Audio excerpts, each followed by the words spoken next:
Did you get the motion?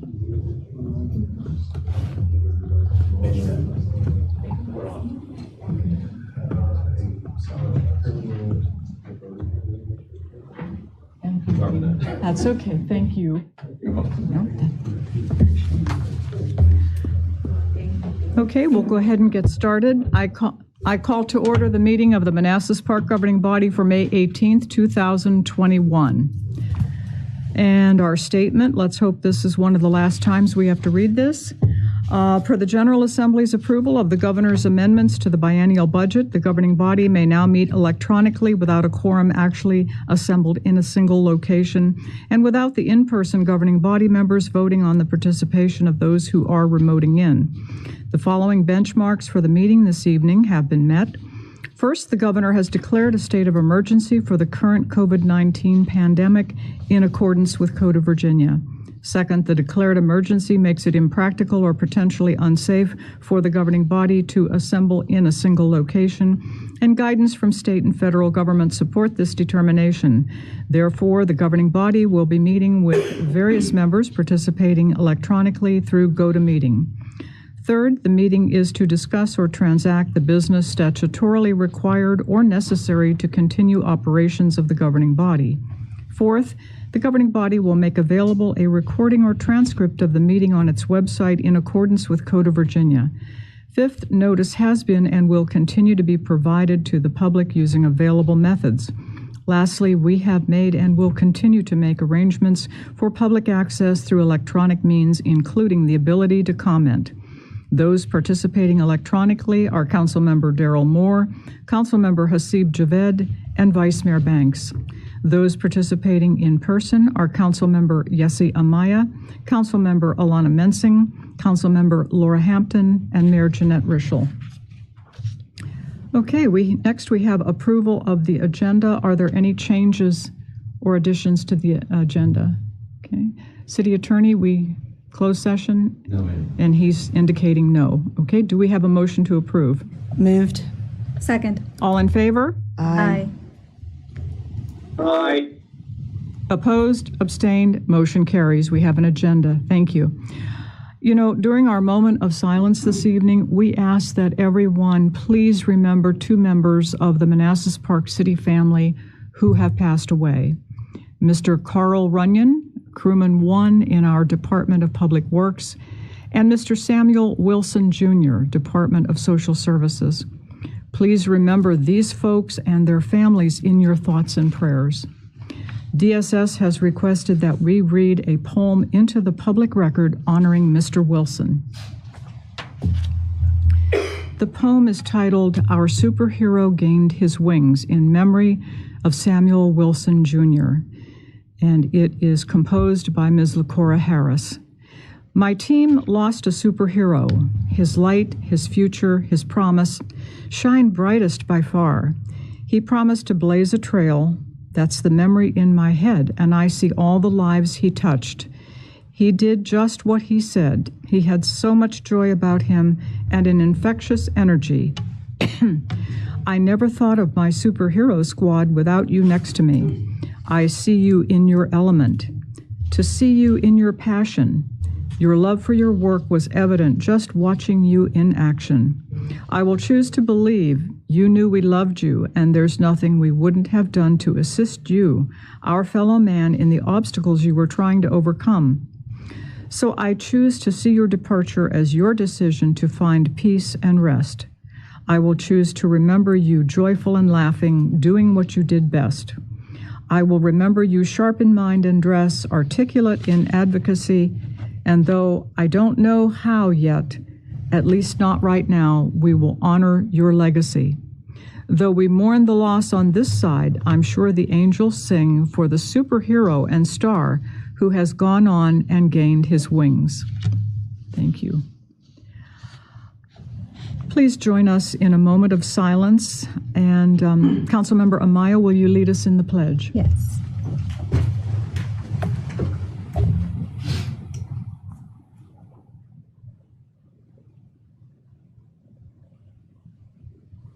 I pledge allegiance to the flag of the United States of America and to the republic for which it stands, one nation, under God, with liberty and justice for all.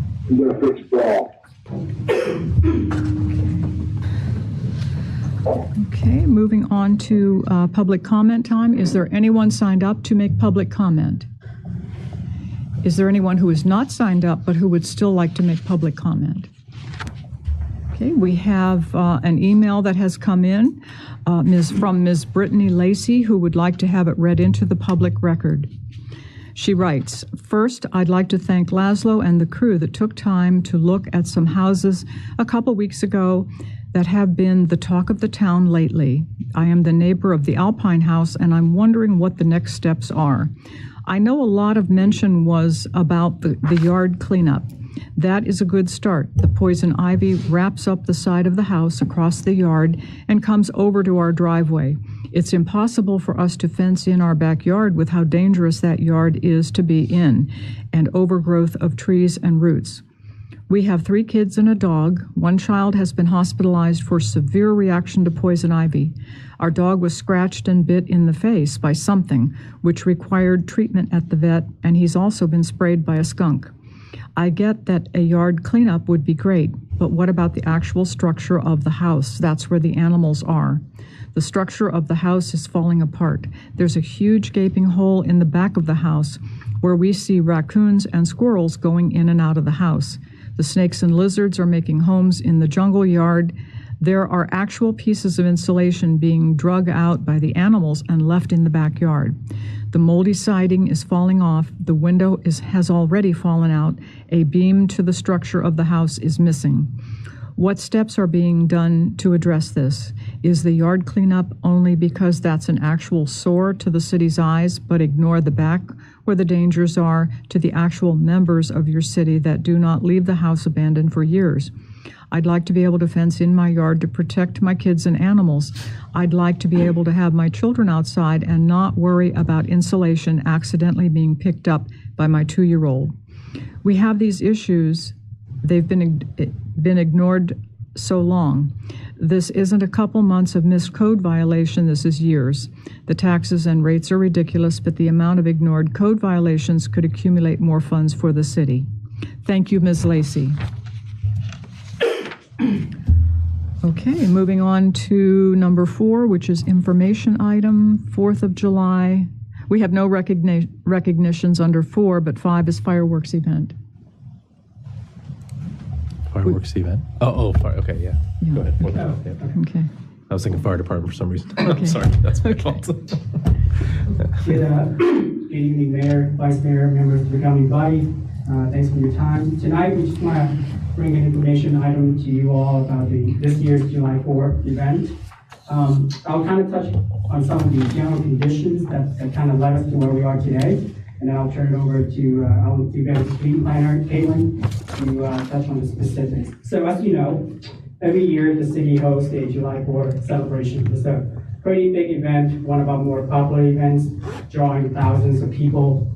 Unfortunately, last year, due to the pandemic, we had to cancel because of public health reasons. That decision was consistent with really all the jurisdictions in Northern Virginia. But over the last year or so, thanks to staff hard work, thanks to our community health partners, and thanks to our residents for adhering to the health safety guidelines, we've done a pretty good job mitigating the impact overall, and conditions have improved. In fact, it's improved so much that recently the governor passed Amendment 7 of EO 72, saying that no masks are needed for those fully vaccinated, and for those that are not fully vaccinated, it's encouraged that you wear a mask to reduce the spread. And he also indicated that going forward, all COVID-19 measures will be lifted by May 28th. So all of that's to say that we think that currently the conditions have improved enough for us to kind of host this great event for our residents. Much like previous events, this event included all of the departments in the planning effort, and just like any major event that we have, public safety is our #1 priority, and so we'll have a full contingent of public safety staff on hand to conduct the event as well as prepare for any emergency that may arise.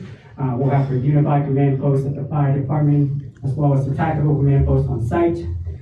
All of the major elements, planning elements from previous event, such as transportation, parking, crowd control, those all remain ostensibly the same for this year, with one major change, and that is, if you recall, in 2019, we had the firing point in the rectangular field to the left of the water park. This year, we have moved it to the baseball field to provide more protection around the firing point itself, as well as to provide more spectator space because of just additional COVID measures just in case. And then we didn't make this decision sort of in a vacuum. We sort of looked at the general condition around the region, and we found that others are also planning the same thing. For example, Manassas is also hosting a July 4 event. So those are some of the general conditions that kind of led us to this point. I'll turn it over to Caitlin to talk about the event itself. Thank you. My name is Caitlin Collier. I'm the Special Events Assistant for Manassas Parks and Rec. So as you can see here, there's a picture. This is just to kind of indicate where the new launch site is. So you'll see over on the softball field where the big red circle is, that's a new launch site, which now opens up that suggested viewing site, the big large rectangle on the left. That allows us to now have 4 fields for spectators rather than just the one at the top, field 4, that we utilized previously. The fireworks will begin at 9:15. Our contract from 2019 or 2020 carried over into 2021, so we paid an initial deposit last year, and then we paid the second half this year as a way of holding space for this year's show. And the lot across from Signal Hill Park will be available for parking, and then on-site VIP parking and accessible parking along Signal View Drive will also be available. The parking lot across the street is only available if weather permits. Hopefully it will be. 2019, we were not able to open it due to rain, or we actually closed it early. So for timeline and the capacity, so Signal Hill Park will close at 4:30 to the public, and then it reopens at 5. The grass lot across the street will also open at 5 o'clock once that park opens, so we'll be available to provide parking for $5 per vehicle. In order to avoid the high-touch scenarios, a department-wide decision was made to not allow bags this year, so that we're not having to get super close to visitors as well as touching their items, having to use multiple PPE and everything else. The fireworks will be set off at 9:15. The food trucks will be available on site. And the estimated attendance based off of previous years is 5,000 attendees. And then as stated, to allow for more spectator space for the fireworks for the safety reasons, we moved it to the softball field, which now opens up fields 1 through 4.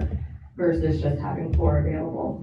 And then we had Robert Gilbert do a spatial analysis based off of the providing 40 square feet per person, and based off of the numbers, it allows us to hold 23,000 people, which a 5,000 attendee is much, much lower.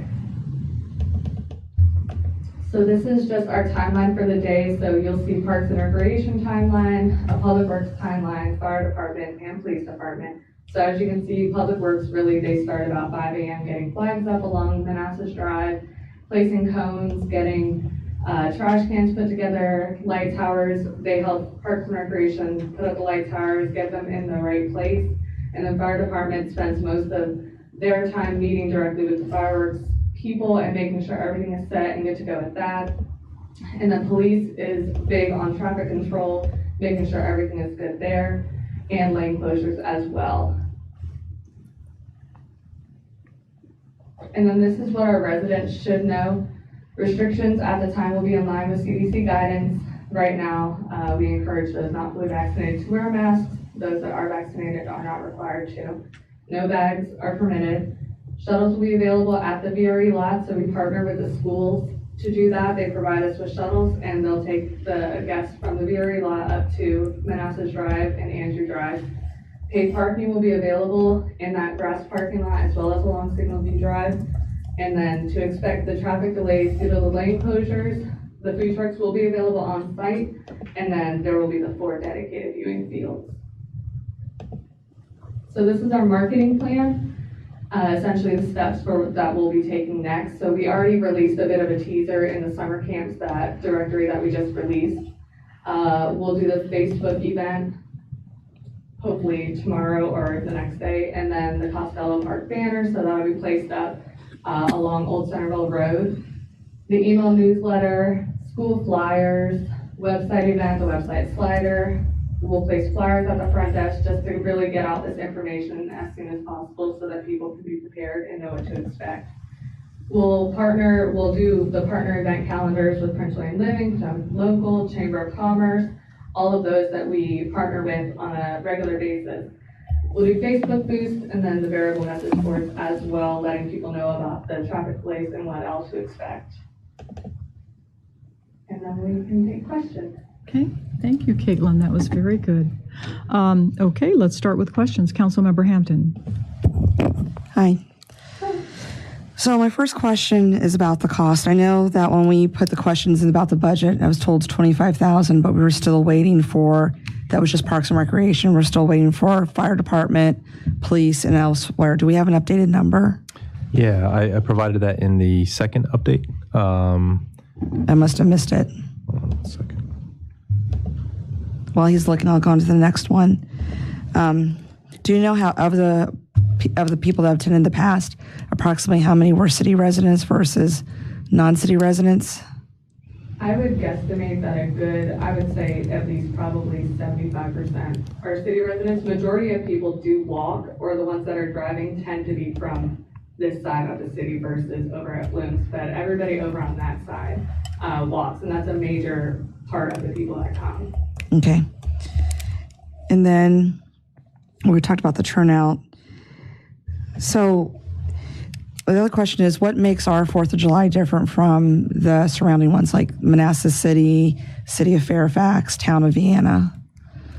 I know previously we've done other things. We're looking to get back to that, just we haven't been able to host as much as we used to.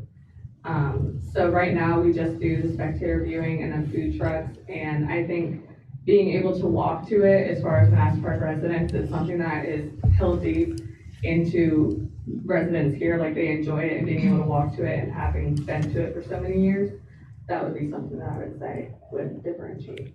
Okay. And those were pretty much all the questions that I had. Thank you. Okay, so the total for FY22 for July 4th is going to be $37,800. The light parade is $11,000. You asked for both events, so Yeah. we broke that down. For Parks and Rec, it's approximately $14,634. For July 4th, for the light parade, it's $265. And I'll just email this section as well for just kind of for reference as well.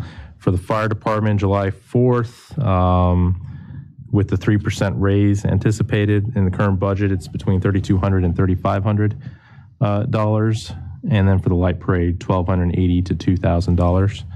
For police, $16,000. It's all hands on deck versus in the fire department, they don't use their entire personnel, whereas police, they use every single officer for the event for a 12-hour shift. So that's $16,000 for July 4th, $8,000 for the light parade. And then public works, they use 5 personnel, 19 hours of overtime. So with 3% raise, that's roughly $3,729 in overtime for July 4th, and then $785 for the light parade. Want me to read the total again? No, I got it. Okay. Thank you. Yep. Thank you. Councilmember Mensing. 2 questions. Did you say there's going to be parking on Signal Hill Road? Signal View Drive. I'm sorry, Signal View Drive. Yeah. Do you know how much that accommodates? How many cars? Wait, so that you're talking about the ADA spots? Yeah. So in front of the event, we allow for ADA parking, and it Okay. usually fills up. Okay. And that serves two purposes. It accommodates people for immediate access, and it also serves as a good kind of barrier for bad actors if they're going to try to drive their vehicle onto the site where the people are. Okay.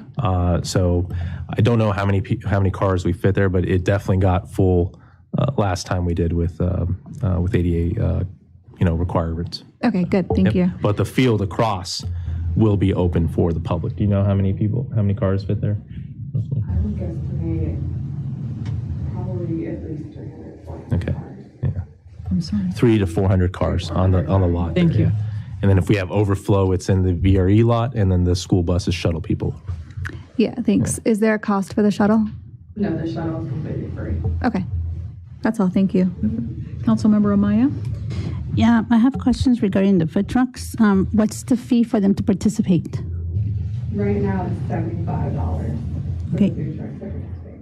And how many spots do you have available for them? We have 4 typically is our usual number. This year, we might actually end up being able to secure 5, just, I guess, due to them looking for business. So right now, we have possibly 5, but at 4 at least. So what's the procedure of picking which food trucks participate? Usually they'll apply, so we have 3 that they come back every single year, so they kind of just, it's like a relationship that we've created, and then this year, they'll apply. Gilmer will check their food truck licensing and making sure that everything is good to go there, and that's usually how we decide, but usually it's just based off of who applies, and that's usually about how many we get. And where would they apply, or how would they know to apply?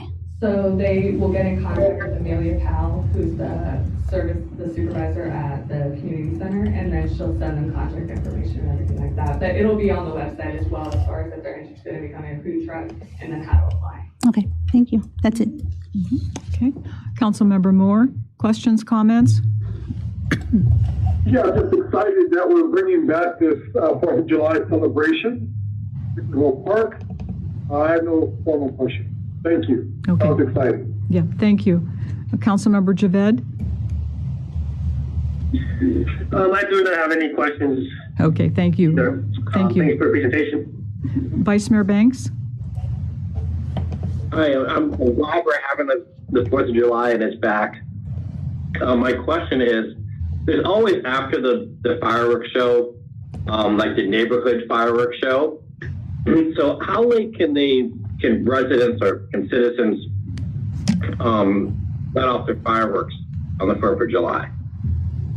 Let me see who's on. Give me 1 second. Hey, Trevor, are you on the call?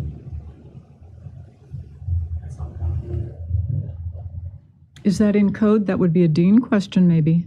It could be, the police should have it. Okay. Trevor or Chief Luton, are you on the call?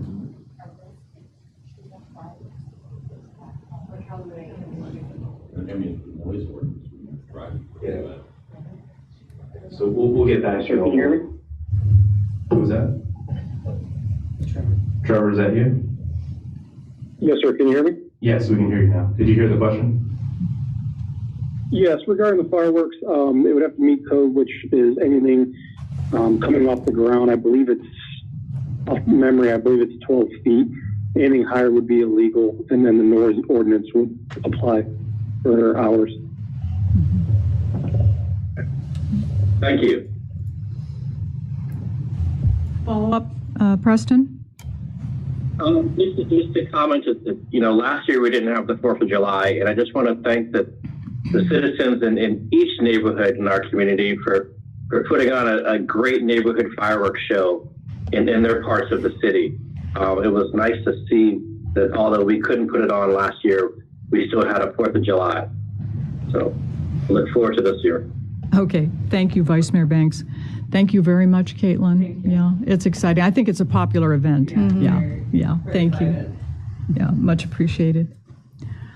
Okay, moving on to presentations. We have a presentation this evening from People's Inc., and we have Mr. Ralph Goldsmith with us this evening. Welcome, Mr. Goldsmith. Thank you.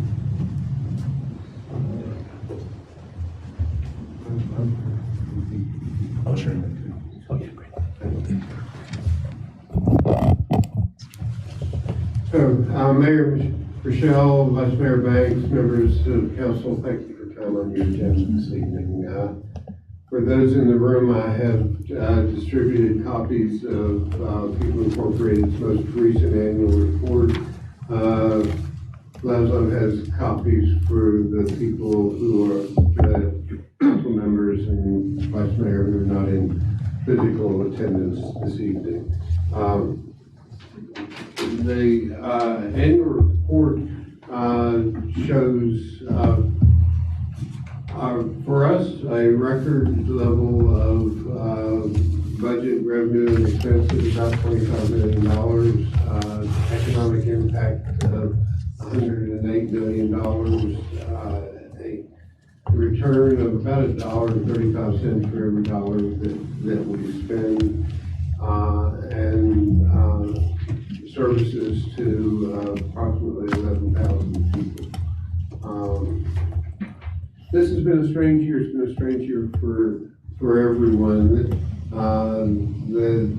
The period that this annual report covers included about 2.5 months, 3 months of the pandemic. We closed our offices middle of March, and we are about to finish phasing in reopening them now. I guess it's a sign of an organization headed by a fairly old person, and so we've been very cautious in terms of protecting our staff, and I'm happy to say that we've had no transmission of COVID among our workforce or through our facilities. I think that even though our volume of services really is up, our quality, I'm afraid, is down. We typically have functioned in a face-to-face, in the room kind of environment, and I've been very pleased at how well we've been able to use technology to continue providing services, but I think we've lost a little something. So I'm really excited about being back in a physical face-to-face environment where we can maybe have a little more in-depth interaction with the people that we serve. Here in Manassas Park, the services that we provided during this time period, first of all, rental assistance. That's not something that we normally do during the pandemic, and really a large part of the reason that our numbers are up through this past year is that we provided emergency services to people who had suffered because of the economic downturn associated with the pandemic. People had lost work and lost income. So we provided rental assistance to residents of the city. We had a specialized small business loan product, and we made loans to some Manassas Park businesses that the Small Business Administration made most of the principal repayments on those loans. So it was a good deal and helped a few businesses to stay in business and be able to weather the pandemic. We provided assistance to individuals who had gotten in trouble, committed crimes, gotten in trouble, gone to prison, and were being released back into the community. And we worked with those individuals to help them find housing, to help them find employment, and just counseling and support to help them stay on the right side of the law and not get back into trouble. We also provided personal loans to residents of the city who had personal finance needs and could not go to a bank or someplace like that to borrow money. So we were able to provide loans to them. Those are the services, and it's a shorter list than I would like. We're still working on, actually, we're working on a new initiative that we're very fortunate will roll out a year from July takes a long time to develop new things sometimes. But we're working on a criminal diversion initiative and having very positive reception from people like community corrections and law enforcement community about that idea. But we're in the early stages of working on that.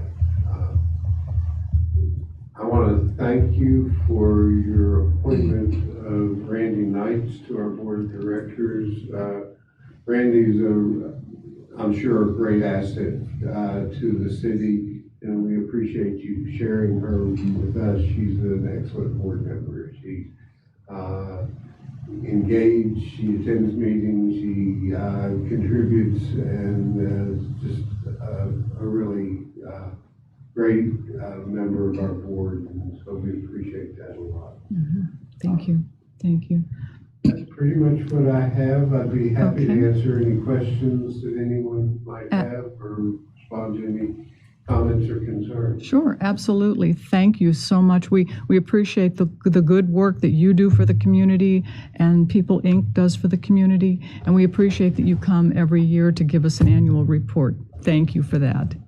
So let's go to questions. Councilmember Moore, questions or comments?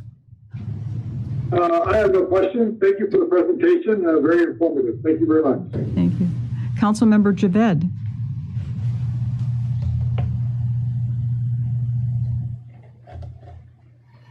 I do not have any questions as well. Thank you. Okay, thank you. Vice Mayor Banks? Thanks for the presentation. I noticed or I read in the news that house prices are increasing. Have you seen an increase of people coming in with concerns about affordable housing in your housing programs that you offer? Absolutely. That's a huge issue, is affordability of housing, and this past year, just availability of housing has been really a critical issue. We would love to develop some affordable housing here. The key always for us is finding the right place. A place that has public water and sewer, state maintained roads, and is zoned properly for multifamily housing is hard to find. This past year, housing is probably what we did the most of this past year. We developed almost 300 affordable housing units. It was the largest number that we've done. The ones closest by here, we bought and rehabilitated really dilapidated apartment complex in Fauquier County and one in Culpeper County. And in about a week, we will be breaking, maybe 2 weeks, we'll be breaking ground on a new construction project in Page County, a little bit far from here, but we'd love to do some affordable housing here in Manassas Park. We've been working, and I think next year, when I'm talking about all these other places, I think next year we will apply for funding for a small development in the city of Manassas. We've been working with an American Legion post there really for several years now and have gotten things together, and we still have to get through rezoning of the property, but seem to have support for that. So we'll be developing some affordable housing that's targeted to veterans in the city of Manassas. But if you could help us to identify potential sites, we've got staff who do nothing other than work on developing affordable housing. It's a huge issue. We've been just overwhelmed with the need for affordable housing, and in some localities we've been doing rapid rehousing and homelessness prevention work and having a hard time finding housing that's available for rent. So, Would love to work with you on that, Vice Mayor. Do you have a follow-up, Vice Mayor Banks? No, that's all. Thank you for that information. Okay, thank you. Thank you. Councilmember Amaya? What type of programs, or how does the workforce development work? The workforce development, and we don't do that here. Someone else does that here. I believe it's Northern Virginia Family Services. But we operate the Department of Labor funded Workforce Innovation Opportunity Act programs in one of the service delivery areas in Virginia, in southwestern Virginia. And we, through that, provide assistance to youth to prepare them for the world of work. We work with adults who don't have good work histories and help them get job training and placement into jobs. We work with dislocated workers who've had good jobs but lost them because of layoffs, and we help them get retrained and then placed into new jobs in a different industry. So that's the essence. We do have a small amount of money, and I need to talk with Randy about this, to work with TANF program recipients to help them overcome barriers to going to work, things like affording childcare or transportation, for example. So that's something that we might be able to do in this area. The Workforce Innovation Opportunity Act is, a place limited thing. So we don't do that here. Okay. Thank you. Councilmember Mensing? No questions. Just want to say thank you for your work, especially over the past year. Thank you. Okay. Councilmember Hampton? No questions. Okay. Thank you so much. We really appreciate your coming. Thank you. Yes. Appreciate it. Okay. Okay. Yeah. And you're more than welcome to stay with us for the rest of the evening and enjoy the meeting, but we understand you may have things to do. Okay, an email came in. Keith has some information for us. The PD estimates roughly 50 vehicles can park along Signal View Drive in the ADA spaces during 4th of July. Thank you, Keith. Okay, moving on to consent agenda. Consent agenda consists of approval of the minutes of April 27th and May 4th. Do we have a motion to approve? Moved. So moved. Second. It's been moved and seconded. All in favor? Aye. Aye. Aye. Aye. Opposed, abstained, motion carries. Thank you. Okay. Moving on to unfinished business, photo enforcement of traffic signals, ordinance and agreement with Vera Mobility. The public hearing having already been held on May 4th. And nothing further to add. Okay, I beg your pardon? I said nothing further to add. Okay. Dean has nothing to add, I'm assuming? Okay. I don't believe so, no. Okay. Let's, just to make sure, are there any questions from the governing body? Let's start with Councilmember Hampton. No questions. Okay. Councilmember Mensing? Just a quick question. Are the monitors out there at the light, does that have to do with this, or is that something different? The monitors. The big poles that are at all four sections of 28 and Manassas Drive right now? Calvin, do you have any idea what those are? I believe those are associated with speed trailers, but that's speed sign trailer. I'd have to go out and see what that is. My apologies. Yeah, I'll follow up and Okay, see what yeah, I that got a is. couple Yeah. questions. Okay, thanks. Is that it? Yep. Yeah. Councilmember Amaya? No questions. Okay, thank you. Councilmember Moore? No questions. Thank you, Mayor. Okay, thank you. Councilmember Javed?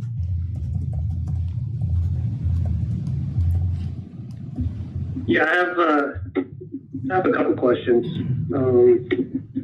It might be, for Dean, is in relation to the contract here. Dean, can you tell me what the definition of, the term in this contract means? Is it the 5-year term they're referring to?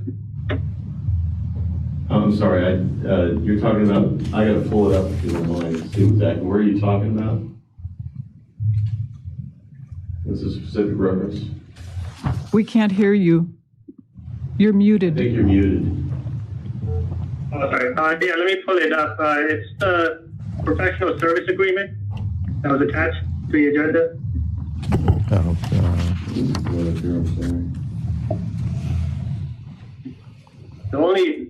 The reason I bring this up is they said that the first term is fixed, but then after renewing, the price increases annually, but it does not give a price of what the increase is. Okay, so it's a 5-year term, and I believe, let's see, I'd have to, if you can give me a second to look through it, I believe we have a chance to, well, we should have an option to pull out if the price goes up too much. But can you let me just step down and Yeah, look it up real quick? On that contract, it's page 4, paragraph 5.4. That paragraph right there. He's checking, Hasib. Okay, sure. Well, yeah, but it's established as the CPI, right? So we're not gonna know what the CPI is until after the full year is gone past. So it's just keeping up with inflation is all it's doing. Right, so we could assume, what, 2% every year? You'll increase? I don't know, I mean, I don't know what the fees? inflation's gonna be. Yeah, probably higher than that now. Yeah. But Yeah, what's your so, I mean, associated with that? I'm sorry. My question is, well, if we renew it, why can't we just go to the fixed rate in the first term?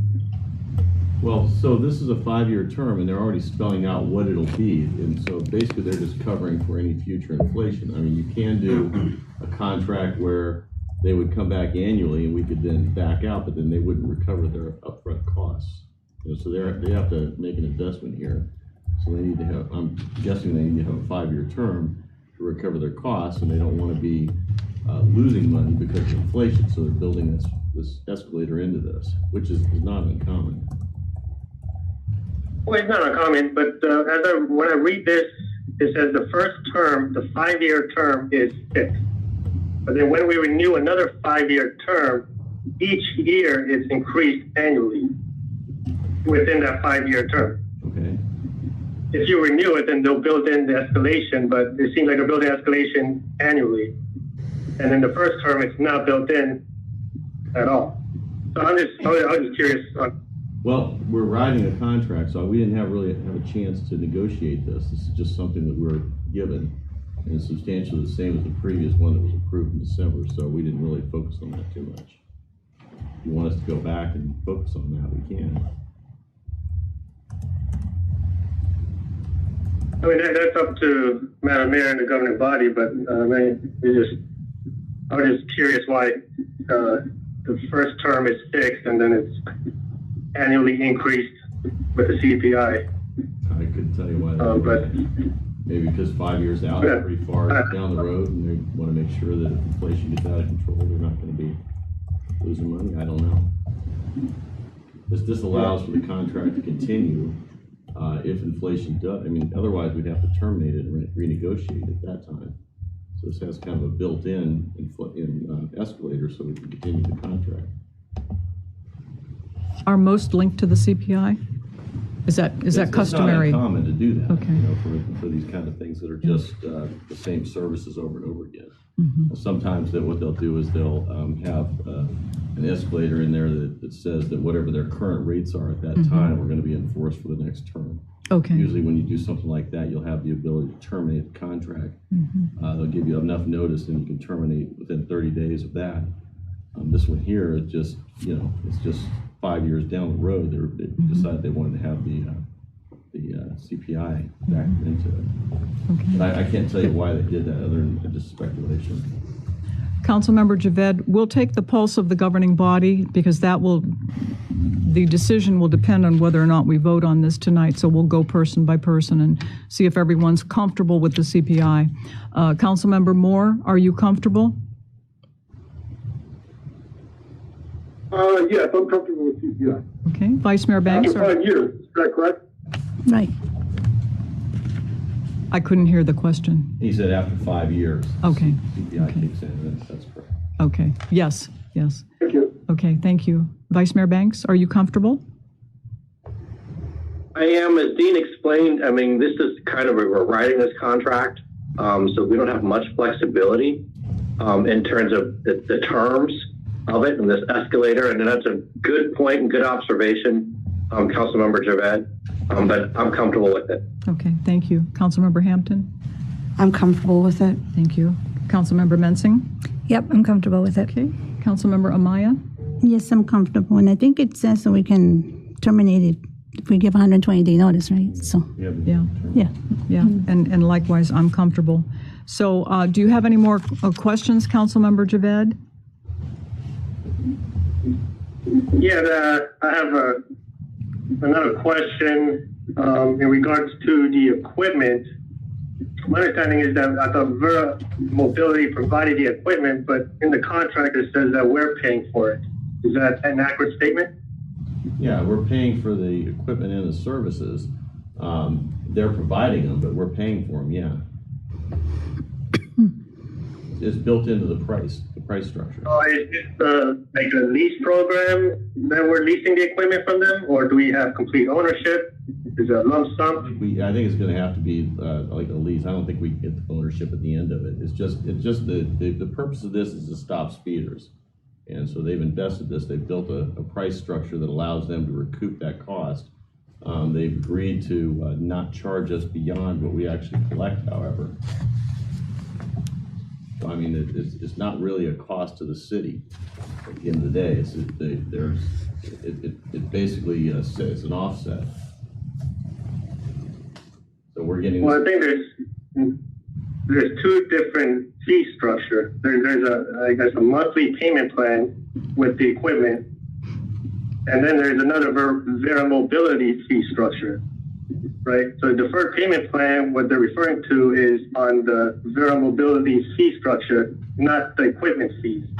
So either way, we are paying a fixed cost to them every month, but the fixed payment plan is only for a different fee structure. There's two fee structures in this contract, basically. I'm not sure I understand the question. I mean, so yes, but we're getting money from the tickets are providing the funding source for this.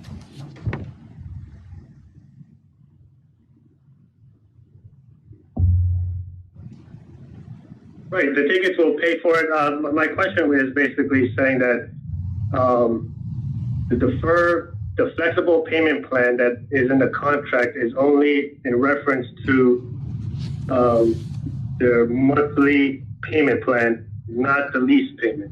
The lease for the equipment we have to pay every month. We cannot defer that payment. So in order to make those payments, is always what, $4,500 or something like that per camera. We need to make sure our tickets can accommodate.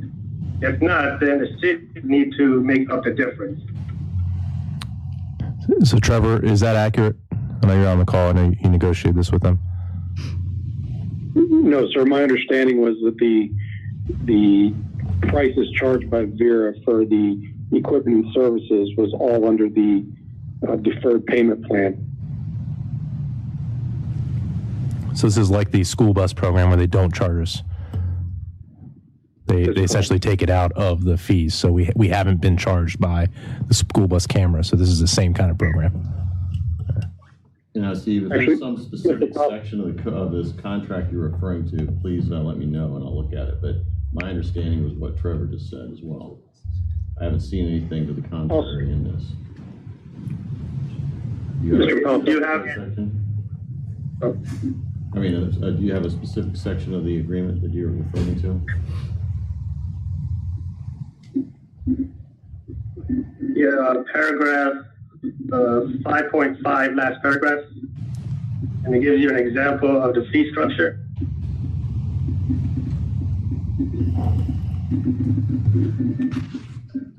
Actually, that whole paragraph actually explains pretty good detail.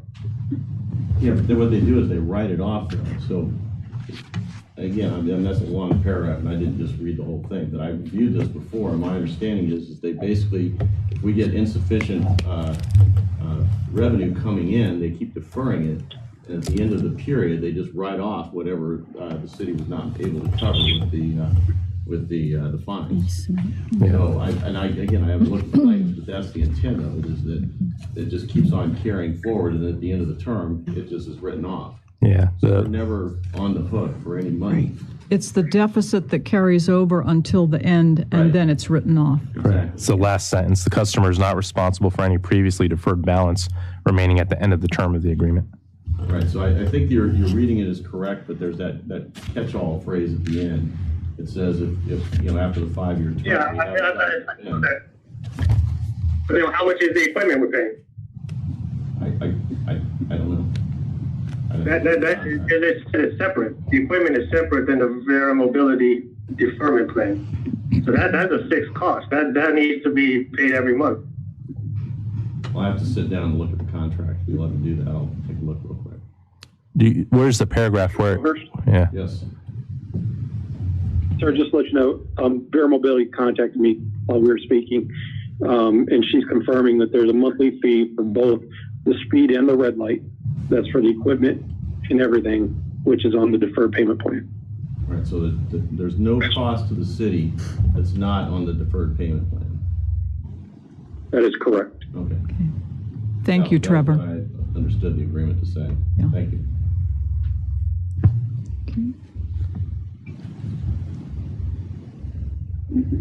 Okay, yeah, thank you for that clarification. Do you have any- I think that's the only questions I have. Hold on, give me 1 minute.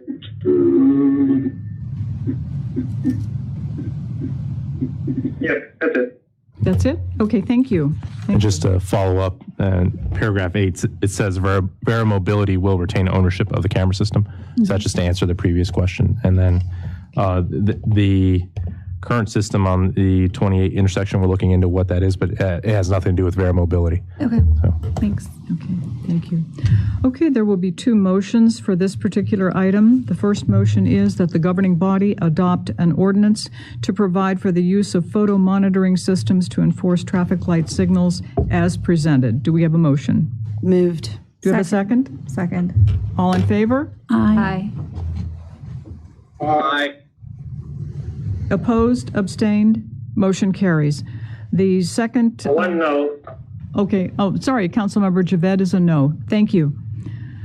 Second motion is that the governing body authorize the city manager to sign an agreement with Vera Mobility to install and operate red light cameras on Route 28 and speed safety cameras on Euclid Avenue in substantially the form presented, subject to final review by city attorney. Do we have a motion? Moved. Second. All in favor? Aye. Aye. Opposed? Abstained? Motion carries. Thank you. Okay. I think Hasib might have wanted to oppose, but was muted. I did oppose that one. Sorry, I had to mute it. Okay, I'm sorry, what was your vote, Councilmember Javed? Yeah, I was opposing for the red light speed cameras. Okay, so you opposed on, just for clarification, you opposed on both of the motions. Is that correct? Right. Okay, thank you. Thank you. Okay, moving on to new business. FY 12 through 14 personal property and FY 15, 16 utility delinquent account, which that part of it will be postponed, but we will take up the personal property section. And a special thank you to our city treasurer, Patty Trimble, and all of the staff who worked on all of this recovery. Thank you. The city deeply appreciates that. Thank you. Thank you again, Patty, for since she took over, she was incredibly willing and eager to work with the city. This is just an example of again, good quality work from Patty and her team, and then also a good investment that the governing body made in 2017 when they decided to authorize the hiring of the IT project manager for 2018.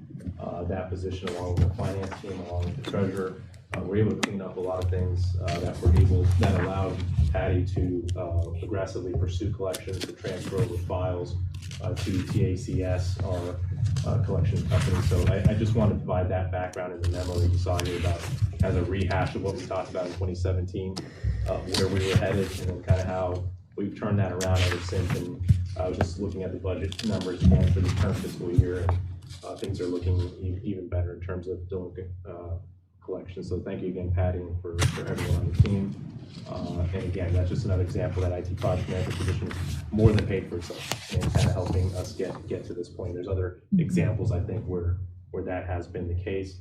And to the mayor's point, I just want to clarify for the motion, we'd ask if we could delete everywhere from and this 129,000. City attorney has provided a new motion. There we go. That Okay. makes it easier. Okay. Yeah, so we're going to follow up with the city attorney just to verify with the water and sewer delinquencies, but for the personal property tax delinquencies, that's more straightforward. So for clarification, city attorney is researching the citation? That's Okay, correct. thank you. Yeah, Thank you. Right now, there's a citation that applies to businesses. We treat this as a business, but it's a municipal enterprise, so, I'm not an attorney, so my research was not good enough, and I wasn't able to find anything clear cut, but Dean's gonna help us troubleshoot that, and we'll see what direction we take with the utility delinquencies. Okay, let's go to questions. Councilmember Hampton. No questions. Okay. Councilmember Mensing? No questions. Councilmember Amaya? No questions. Okay. Councilmember Moore, any questions or comments? Yeah, I just want to thank the treasurer and her staff for the hard work in putting together this information. No question. Okay, thank you. Councilmember Javed, questions or comments? Nothing here. Okay. Vice Mayor Banks? I want to thank the treasurer, again, her staff, and no questions. Okay, thank you. Okay, no questions. In that case, we'll move on to the motion. The motion is that the governing body authorize the city treasurer to approve the write-off of $401,355.80 in delinquent personal property tax accounts, as the city treasurer no longer has the authority to enforce payment on these accounts. Do we have a motion? Moved. Do we have a second? Second. All in favor? Aye. Aye. Opposed? Abstained? Motion carries. Thank you. Okay. Moving on to 9B, Julius Branscombe task order number 3, excuse me.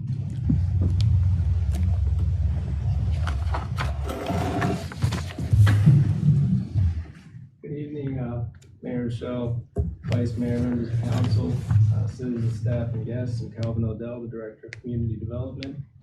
Before you tonight, I'm bringing a new task order for Branscombe paving. As you know, we already issued 2 task orders this year. Our goal is always to spend as closely as we can to our budgeted street improvements and resealing line. Unfortunately, the work on Scott Drive that was involved in task order 1, and then that was the whole of task order number 2. It's going to be too difficult to coordinate to guarantee that we spend that money by the end of the fiscal year. If this wasn't really an issue with our actual Weldon Cooper survey and improving our transportation expenditures, things like that for the year, then we probably wouldn't be rushing this through. We just carry the money over, but we want to make sure that we spend as much as possible in each budget year for a couple different reasons, for both our MBTA reporting and for our Weldon Cooper survey reporting. So since we're not going to be able to execute that work on Scott Drive before June 30, we're recommending that we go ahead and defer that work over until the next fiscal year. But again, we want to spend as much as we can of our street improvements and resealing budget. So we do have another bad section of pavement. The section of Matthew Drive from Carondelet to South Witt has been on our radar for some time. We've deferred any paving along that section because of the valve replacement issues that we had. But we were able to get in and replace all of those valves that needed replacement. That allowed us to address perhaps the worst portion of this section, which was the actual intersection at South Witt, but we weren't able to address the linear paving between Carondelet and South Witt. So we've gotten a third task order that will sort of make up that difference that deferring Scott Drive leaves on the table. The quote from Branscombe is $71,617.40. Again, we're dealing with weighted quantities, and we won't really know until we get out there and start milling and resurfacing exactly what those quantities are going to be. It's a best estimate, so we are requesting a 20% contingency, which is $14,323.48, for a total to not exceed amount of $85,940.88. Because of that contingency, it's actually going to drive us slightly over everything we have currently budgeted for the street improvements and resealing line by a couple $1,000s. We're fortunate enough to have the additional streets projects line in our capital budget that we traditionally use to either supplement street improvements and resealing actions or to do concrete work. We do have some concrete work that we will be bringing before you, but this is only $2,000 difference that we need to make up. We felt that that was the appropriate line to make up the difference. So we're asking that $83,764.45 come out of the street improvements and resealing line, and that small difference to be made up from the contingency, $2,176.03 from the additional streets projects line. So staff recommendation is that we do approve this task order so we can get as much paving as possible done in this fiscal year. Any questions? Okay, thank you, Calvin. Let's start with the folks at home. Councilmember Javed, comments or questions? No questions. Okay, thank you. Councilmember Moore. Thank you, Calvin, for the presentation. No question. Okay, thank you. Vice Mayor Banks? No questions. Thanks, Calvin. Thank you. Councilmember Amaya? So if we're deferring the Scott Drive project, when do we think that we're going to have the ability to fix Scott Drive? August. August? Because of the amount of full depth work, and I drove out through there today on my way to the MAP clinic, and I realized once I got a full visual of marked out pavement, what the big concern was with our guys doing that work. When you drive Scott Drive from Manassas Drive over to Old Centerville or Crozet, it literally looks like somewhere around 50% to 3/4 of the roadway is going to need some full depth attention. Just not likely that we would be able to get that milling, full depth work completed and have Branscombe come in and resurface it by June 30. Okay. So we're just going to wait until the next fiscal year and go ahead and execute that project. But we want to go ahead and get something that we can do quickly on this year's books. Okay, that's it. Okay, thank you. Councilmember Mensing? What's the timeline for this project starting? They've committed to having this work done in June. Okay. So there's several projects from Task Order 1 that they're also coordinating this. When this exact milling will happen, it's going to kind of depend on how fast they execute the other projects, but they're promising to get us on the schedule in June so that they can bill us by the end of the fiscal year. Okay. Great, thank you. Excellent, thank you. Councilmember Hampton? So basically, we're just reprioritizing the schedule just to make sure that we can get something done before the end of the fiscal year. Yeah, it's really what we had hoped would have happened is that everything from Task Order 1 would be completed with a few weeks left in June, so that we could go ahead and try and spend the additional $70,000 to $80,000 on another street section. Right. We just can't. We now can't wait. It's better to just go ahead and defer Scott, guarantee that we can spend as much as possible. So I wouldn't even say it's reprioritizing. We're just sort of Reshuffling? schedule. You're reshuffling? We knew Scott was going to need resurfacing. We knew this section was going to need resurfacing. We're just sort of juggling them around a couple months. Okay, thank you. Thank you. Okay, staff recommendation is that the governing body approve task order number 3 to Branscombe in an amount not to exceed $71,617.40, along with a contingency of $14,323.48 for a total not to exceed $85,940.88, and direct the city manager to sign task order number 3, subject to review by city attorney. Do we have a motion? So moved. Second. All in favor? Aye. Aye. Aye. Aye.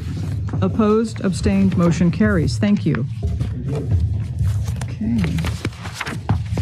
Now, next we have 9C is flag display discussion in the city. We began at the last meeting with a very good discussion, and this evening, City Attorney will notate all of our questions and concerns. He has requested some extra time to take our questions and concerns and go back and do more research to make certain that the citations are correct and to check for any new case law that would affect his recommendation to the governing body. So let's launch into our discussion and our questions for City Attorney to take back with him. Let me briefly express my question or concern.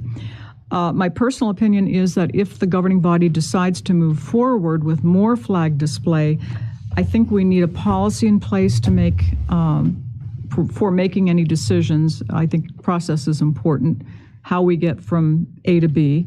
For example, how do we want to limit our messaging? Do we want, for example, to make certain that the message is direct and easy to understand? And if so, how are we going to do that? So regardless, I think some type of policy would be helpful, but that's just my take on it. So let's begin by providing City Attorney with some comments. Councilmember Hampton. I'm just going to reiterate what I said last week, which is I want to make sure that whatever we do, we protect the city. I don't want the city in a position to be, we say yes to one organization and then say no to another organization, and we violate some sort of law, federal, state. That's my concern. And what is the most conservative measure for the city to take? And it's very high level, but I'm not a lawyer, so. Okay, thank you. And I would add to that under no circumstances could it even be remotely construed as being a speech issue, a free speech issue. Well, that is the problem. Yes, it is. Yes. Okay, thank you. Councilmember Mensing. Yeah, same. I just want to make sure we're not opening the door to have to allow anyone who wants to put a flag up to put a flag up. I'd rather say no now than open the floodgates. Right, and I'm just going to come up here.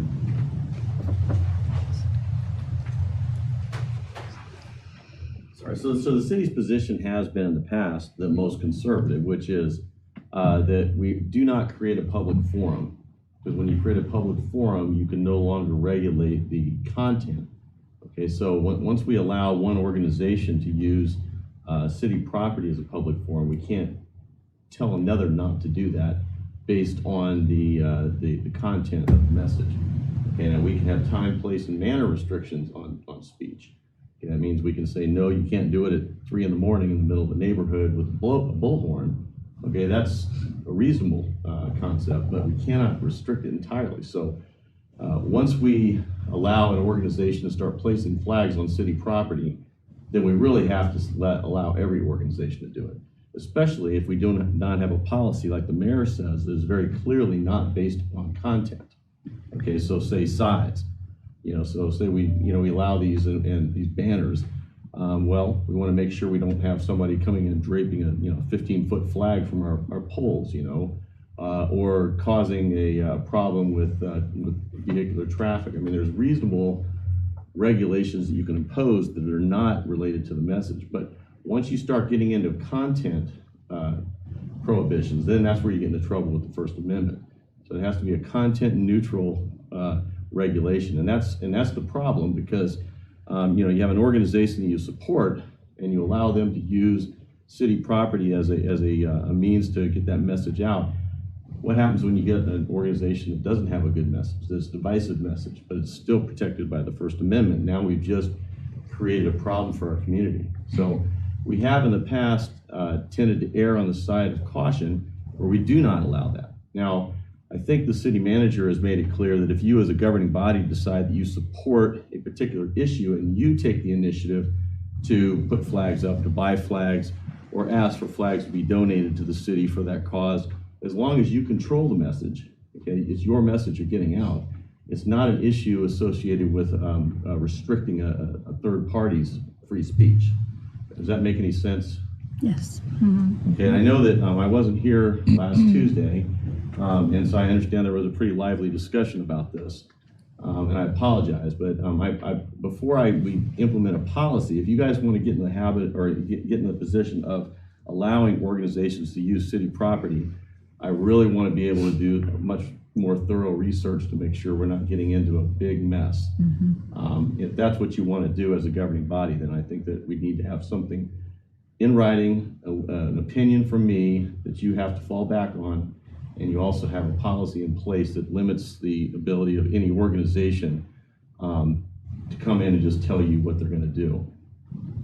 Well, I think we need some type of a determination from you as to how far we can go, what the restrictions would be, what in general would the policy contain. Right. Well, I mean, based on your research in the coming week or however long it will take you. I mean, I can tell you right now. If there's any change at all to case law, it's going to be in finessing what a time, place, manner restriction is. Okay, and I haven't seen anything, but then again, I've been looking for a little while. So I would like to just go ahead and firm up my research to make sure it's still accurate. But absolutely, I mean, if something major had changed, we would have heard about it, and I would have heard about it, and that would be Supreme Court level change that would have been implemented. So I've not heard anything at all that changes the fact that you cannot regulate beyond time, place, and manner. Okay, so that's the problem you get into when you create a public forum, that you no longer can regulate beyond that. And public bodies especially are, because we are instruments of the state, so therefore we are the very government officials that they're looking to try to keep from restricting public or free speech. So we have to be very careful how we do this. So we want to know from you basically what are all the pitfalls, because we want to avoid that. So, and that's why we're commenting here tonight, Okay. You're saying, like right now, for sure, that if we let one organization do it, we can't say no to another I organization. don't see how you could, unless you had it. So there are ways you can do it based nothing at all about the content. So, for instance, the city, we allow if an organization is affiliated with the city somehow and is providing benefits to our residents directly in lieu of, say, the city doing it, there might be a way that we could allow them to do it, and that could be the criteria. You have to be an organization that's providing some service. It's a quasi-governmental service. You're doing it for us because we don't have the funds. There might be a way to do that. I'm not going to say with certainty, but I'm thinking out loud here. That's one possibility. But that's a possibility. I'd have to look. But you have to research that. I want to make sure before we go down that path. Okay. Well, just based on what you said, I'm not in favor of this. So I don't know if further research even needs to be done. It sounds like this is not going to. Yeah, so just so I can clarify, because there's two issues, whether you all even want to have a policy to address how you make these decisions, and that, again, it's just time, place, and manner, so it doesn't sound like there's good options. Or again, what I fall back to, do you want to have kind of proactive governing body messaging on what things you would like to promote, right? I think the latter is acceptable, where the former is not. Yeah, well, or the former is problematic, correct? Even with the latter, I could see where that would put us in a position where folks would come and lobby us hard to put a particular message up on a lamppost, whether we agreed with it or not. We could be placed in an awkward position. Well, yeah, as a politician, you very well could be. And of course, the resolution to voters unhappy with something that you guys as a body have decided to do is they vote you out of office. I mean, that is the recourse that they have. So it's not like, what's their recourse if you say no, we don't like your organization, we're not going to allow you to put your flags up. What's their recourse there? Well, they can vote you out of office. It's not going to do them much good because it wasn't your policy. So they have to go to the courts for recourse. I have a quick question. Does this policy about whether or not to put a flag up in free speech, does that somehow work its way over to gatherings? Well, the gatherings are another element of the First Amendment, but we already cover gatherings. We have a loosely called a parade ordinance, which basically says that you're allowed to have groups, certain sizes of groups, to gather And the big criteria there is safety issue. You know, once you reach a certain level and suddenly you're spilling out into traffic and now we're concerned about your safety, then we're going to need to have some sort of police escort to control traffic, and we need a permit to make sure that you are going after and cleaning up after yourself. So we have practical things, but we don't prohibit. You know, people have a right to say what they want to say and to gather, so they can show up here at City Hall. This is, right, quintessential. A public forum is a public property to yell at your elected officials or to lobby with signs or to protest. I mean, yes, they can do that. But I was just thinking gatherings like someone decides to have, I don't know, a rally someplace in the city. Yeah, That's for me, that was a gathering. Well, they can do that as well. And again, the issue is whether or not they're doing it on private property or public property. And if public property, whether it's a public right of way or it's a public park, and what the consequences are. Okay, so it's always about safety and then making sure the property is not destroyed. So as long as they can do that, and that's why we have kind of a practical ordinance that really is just trying to make sure that they're not getting run over or causing accidents, or they're not destroying property. So we're covered basically for those type of things. We're already. I think we're already covered. Okay. I always err on the side of the First Amendment, and so if there's no clear reason why we shouldn't do it, then why are we not letting them do it? Right. Okay. Thank you. Do you have a follow-up? Councilmember Amaya? I'm going to abstain for now since I was the one that brought up the subject. Okay. Okay. Okay, understood. Councilmember Moore, comments for Dean? Yeah, Dean, I had sent you an email concerning my questions, and I'll just reiterate some of them. So you're saying that if we create a public forum, but as my understanding, Councilmember Amaya, that's not what we're asking to do, to create a public forum. No. We're saying that the governing body, and correct me if I'm wrong, has the right to say to any organization, yes, you can put a banner up for any event that we as a body vote, a majority vote for. But that does not mean it's a public forum. That means that then anybody can come and do that if we allow as a body and vote for that organization to do it. That's not a public forum. So I'm not understanding the concept of creating a public forum. But it actually is. And so if they're coming and they want to somehow express their position on public property, right, and they're asking you for permission to do that on public property, right? If you're doing that, we could say no to them. You can, but the first time you say yes, what's the criteria for saying no the next time? So if you have a legitimate reason, it's the purview of the body. We say no to lots of things. Like I said, you weren't here last time. We voted on a plaza and a new city hall.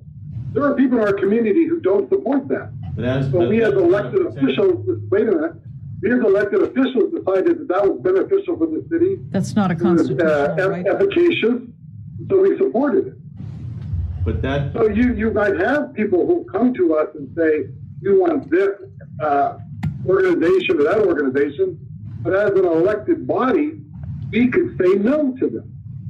The difference here, though, is that you're saying no to a fundamental right that's guaranteed under the Constitution. So having a plaza at City Hall is not a fundamental right.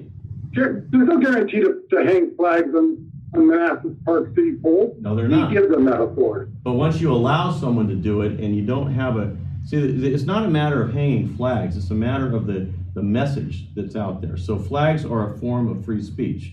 So once you allow somebody to hang a flag there, you've created a forum where others should be able to hang their flags too. So how do you say no to one organization when you said yes to another? So the fact that we hang holiday lights, we are then required to hang the Wally light for the Indian culture. The city governing body has decided that they want to hang those lights. Okay, it's not some Christian that's the same argument. That's come and done. We are saying the body is. Well, why isn't it? Well, so if a Christian, let's just take it out. Let's say there's a new religion and they decide they want to come and hang something. And we don't make it a new religion. Okay, go ahead. And we say no. What is it in? But yet we said yes to the Hanukkah being the local synagogue putting a Hanukkah up in the same location. We would have a problem. So you're telling me that the fact we do hang holiday lights, that we would have to allow every religion to express themselves during their holidays to hang lights in the city pole? I didn't say that, because the holiday lights are put up there by the city as just a generic celebration of the holidays. But the holiday that happen to fall around Christmas, December. And they also Or have to fall around holidays. Hanukkah and Like I said, Diwali lights, January. What's to prevent an organization from saying that? well, the big thing is the courts have not ruled that that's something you can't do. I mean, so it could very well be someday down the road, somebody decides they want to challenge a city putting up holiday ornaments, and that gets the ability to do that is determined to be unconstitutional. I don't believe that's the case yet. So if I'm understanding, so every city, and there's lots of them, Manassas Park isn't the only community that puts up who thought about Breast Awareness Month. I mean, are lots of organizations around us in cities paint these vehicles and do all kinds of things. You're saying to me that if we do that, we have to allow any other organization who wants to put a banner up because we've allowed breast cancer awareness go up on our flag. So if the city does that, That's the law here in the Commonwealth. This is the reason I didn't want to have this discussion tonight, because you're asking a lot of questions that have very nuanced answers that I can't answer without doing additional research. To be honest with you. Yeah, I appreciate that. I appreciate that, Dean. I did send you a list of my questions, so Yeah, those are the ones I would like to have addressed going forward. Yeah, I got that right before the meeting. I didn't have a chance to look at it. And Councilmember Moore, Councilmember Moore, I appreciate your time. Councilmember Moore, the purpose of this evening is to inform Dean what he's to go and research, and it's hard for him because he can't answer the questions in detail right now. But all of your comments he will take back and research. And I do appreciate that. I appreciate that. And my final comment is, I do appreciate the mayor's suggestion that we should have a policy. I strongly agree with that. I mean, the city should have a policy that the council approves and vets going forward for the community. I support that. And I just want to point out that I'm not saying you can't allow somebody to do this. I'm saying is that you're opening yourself up for difficulty and constitutional challenges down the road if you decide to say no to another organization without it being based upon the content of the message. So breast cancer awareness, very good message. We like that message. Okay, KKK message, not so good. How do we say no to them? Okay, it's free speech in each case. Public property in each case. That's the problem. And I need to do further research to see if there's some nuance there that would allow us to say no in the second case and yes in the first case. I can't give you the definitive answer. I can give you the conservative answer, which is don't create a public forum and you're never going to get in trouble. If you want to push that beyond that, I need to do more research to make sure we have a solid policy that won't get us in trouble. So I'm not saying absolutely not. I'm saying that based upon what I have read in the past and the research I've done in the past, the policy we have in place now is a conservative policy that is good. We don't get in trouble with it. If you want to push the boundaries, then I need to do more research for you. I think because we're a small city of modest means, we have always erred on the side of caution. And that's how I'm viewing this issue. So I appreciate all of your comments, and I appreciate all of your questions and comments, Councilmember Moore. Do you have more? I beg your pardon? No, that's it. Thank you. Thank you very much, Mayor. Oh, okay. Thank you. Can I just clarify also? Yes, So go ahead. again, correct me if I'm wrong, if the city decided that they want to promote breast cancer awareness, that's not creating a public forum because that's a governing body action. And so I just want to keep, I think we're confusing between petition from somebody versus your own kind of And that may push. be the nuance that Dean needs to research. Correct. There may be But I just hear nuance that there. bouncing back and forth. And, There may be nuance there that we are not aware of. Yeah, correct. Is that did I hear you correctly? Yeah, I need to address that. I want to see, if you're going to come up with a policy, we need to make sure it's ironclad policy. Right. A policy though on regulating. A policy for anything. I mean, whether or not it's governing body initiated or a citizen wants to do it. I mean, we need to have something in place. Right. And it could be nothing except governing body initiated. That could be the policy.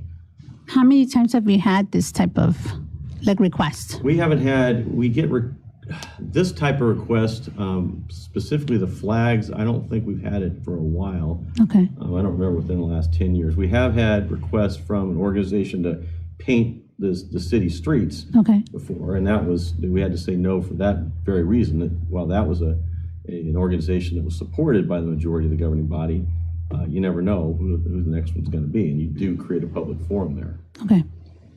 If you're okay with creating a public forum and you don't care who comes and does it, then this is all just an academic discussion. Well, I think we're concerned about the nuance involved here. Where does creating a public forum end and a governing body initiative begin? And I think that's the point that Dean was trying to make. And that's what we need to understand. Okay. Yeah. Okay. Do you have a follow-up, Councilmember Moore?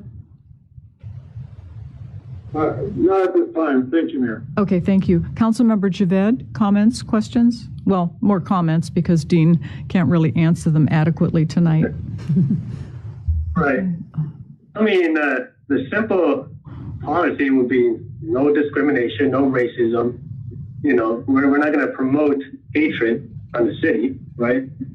That could be, we're not going to put up a KKK flag because that promotes racism and hatred, right? So, I mean, this is not an organization either. This is a national awareness, right? An organization is not coming to us. This is not a nonprofit organization. This is just an awareness. And a lot of cities do this. I know New York, most of their city buildings light up pink. And they put up pink flags too underneath the American flag. You know, it just doesn't mean that they're going to support every single cause or every single, organization that comes out there. But, it's something that nationally is recognized, and I think it's a good initiative for it to be recognized as well. With that said, I was going to, I guess, lost my train of thought here. For the whole, what Councilmember Moore just said about if I want to come in, a mosque comes in and say, hey, there was a Ramadan last month, we want to put a happy Ramadan on flags. What would the city position be? Right? We do other holidays, but we cannot put, Ramadan or any other cultures or religion flags up. And in the past, I believe the city, actually, I don't know, I might be wrong, but we might have even done a proclamation on October acknowledging breast awareness. So we took that position already. But that's a different thing. We as a city. But that's different. Sorry? But that's different. We've already said you can do that. No, but we already acknowledging it. But putting up a flag does not mean that opening up whatever nuances we're going to open up. We made a proclamation as a city acknowledging the awareness of breast cancer. The further action is, okay, we during that month, we just putting up flags because of that proclamation. Yeah, and I don't think there's a problem with that. That's not you as a governing body. The city supports that action. Okay, so you as a governing body decide that you want to bring awareness to breast cancer awareness, and you decide that a particular month you have a proclamation, and in support of that proclamation, the city is going to put flags up. And we're going to either buy them or we're going to take them as donations. I don't see a problem with that. Okay, because that is a governing body action to support a cause. It's different than that organization. Right. And I think us to use our. Remember, Moore's arguing. Yeah, that's what I tried to clarify. I think there's a confusion here. And that was the initial discussion. It wasn't that they were going to put their name or they were going to have, their label. But that on was there. still someone asking. I understand that, but then we said that if we were to agree to make it awareness, then we can discuss it again, and that's why we're here discussing it again. As long as the decision is the governing body. Exactly. Okay? Yes, you're giving this to us. We can choose not to put them up. Exactly. Now, I want to just clarify, though, Hasib, something you said, though, is, KKK hate speech is protected speech, and that's why we get in trouble, because you don't like it, we don't like it, nobody likes it except a couple of people who do, and they are the ones that are going to push their cause. So once we allow a content-based message to go up, we cannot deny another message based on content.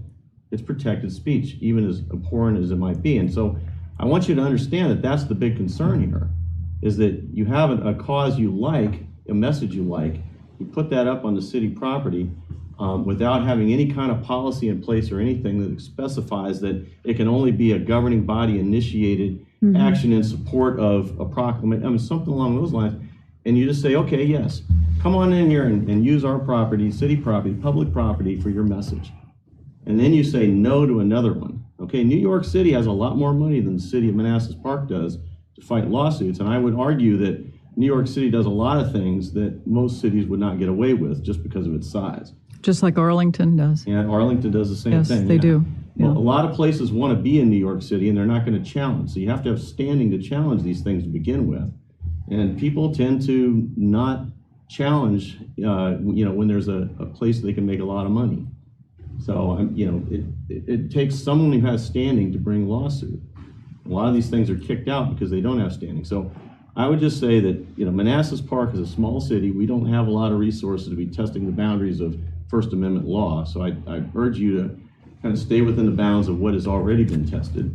And I need to go out and verify that what I'm telling you is accurate. Okay. So how about the proclamation? I mean, would that, if anybody, say the KKK wanted a proclamation saying this month we want to be recognized, what happens then? What do you say no? I mean, I don't want to get into this discussion in a meeting here when we're going to keep going back and forth to the same thing. The problem is there's a difference between a message that is a specific message that's on a public building and something the governing body wants to get out there as elected officials.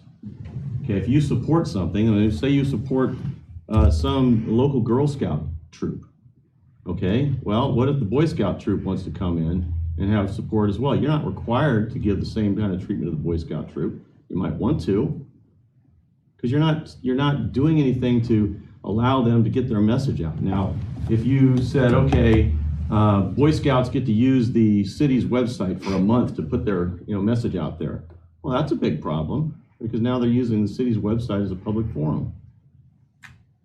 But if we just support the Boy Scouts as a good organization that helps young men and women develop, there's no problem with that. And that's the nuance that I need to nail down for you guys so you can have a policy in place that understands that. Okay, so what I'm hearing is if we're going to go forward with this, we need an ironclad policy so that it's strict. And I would say we also need to consider the strictness, because every time we send staff out to put up flags, it takes time away from what they can do in other respects for the city. It's costly. So there's several reasons for the policy to be strict if the governing body decides to go forward with this. And I'm also hearing that we need more research to determine whether there's a gray area. Where I'm that. not prepared tonight to give you a definitive answer. So I think and I hope we all understand that Dean really is not prepared tonight. He's not prepared to have a discussion with us. What he needs is comments so that he can go back and research those comments. So, Councilmember Javed, do you have a follow-up? No follow-up. Okay, thank you. I would ask also if you have specific questions that you want, instead of just overall concepts, but specific questions. Daryl did send me his. If you could do the same, I'd appreciate it. Mm-hmm. Okay. Okay. Sure. Yeah, I'll send that email. Mm-hmm. Vice Mayor Banks, do you have comments for Dean? No questions. Okay. Thank you. Well, if anybody thinks of anything else that Dean is to look up and research, send us an email. Actually copy everyone so that we don't repeat the questions. Yeah. Yeah, and I'm not trying to be contrary to what you want to do. I just want to make sure we don't get ourselves into trouble. No, we understand. The objective here is to protect the city.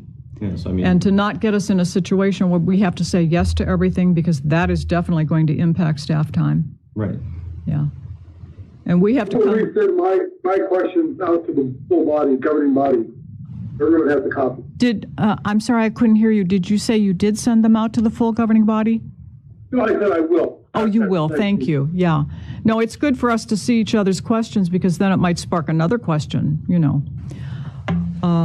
Okay. I'm sorry. What were we Let me talking? ask, Beg your pardon? one comment. I got one comment or a question. Like you said, we don't want to open ourselves up to, litigation, but technically we do that when we are opening ourselves up just by placing holiday flags up, right? Depends. I mean, what are the holiday flags? We already opened ourselves up. Well, there's to having other I organizations. want to talk about this in the nuance, because the Supreme Court has held that certain traditions, if they go back long enough, have become traditions of a locality, and they no longer have a religious significance. They have a secular significance. So so yes, on the outside, it may look like something is a violation of the First Amendment, but it may not have been ruled that way. And that's what there's a lot of very fine lines that are drawn on this stuff, and I am not as well versed as I'd like to be talking to you about this tonight. I mean, there are crosses that are on public property that are allowed to stay because they have historic meaning outside of the religious concept or religious meaning. So, How long has the city been putting up holiday decor? at least since I've been. Well, I can tell you, when my parents moved here in 1970, they were here in 1970. Okay. Then And the it's a tradition. Right, and the thing to keep in mind is those holiday nights are not religious symbols at all, at least not Christian religious symbols. No, they're not. Candy canes and stuff. No. Not even No. the Christmas tree. No.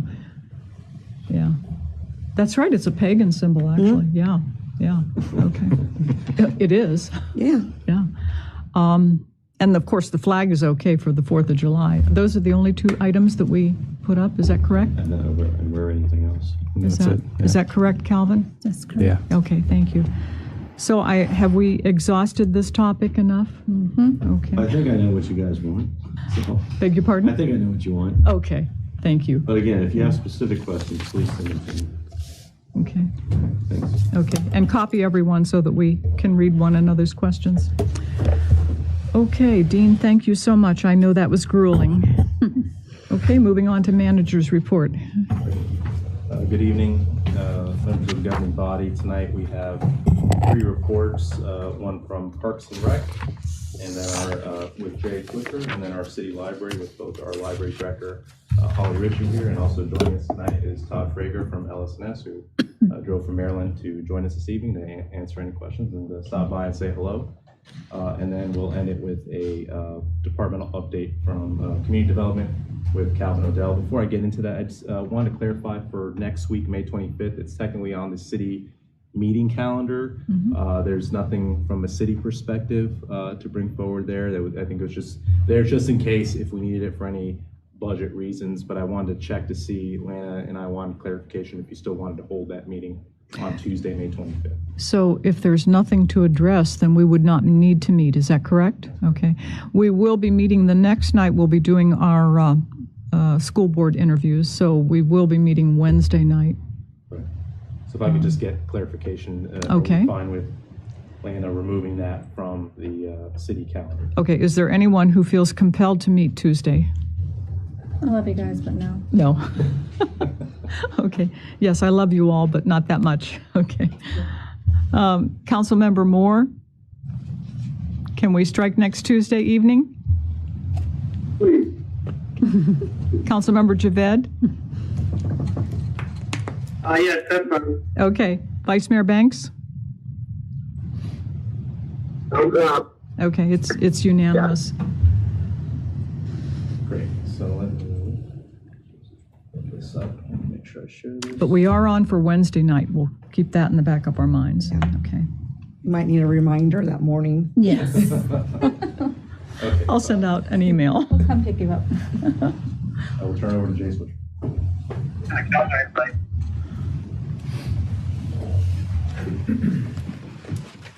Good evening, Mayor, members of the governing body. So I'll be presenting on 17 key departmental metrics this evening, showing a year-over-year comparison between FY20 and FY21 for quarter number 3. So kind of before I get started, it's not quite apples to apples in this case, in particular this quarter, due to the pandemic.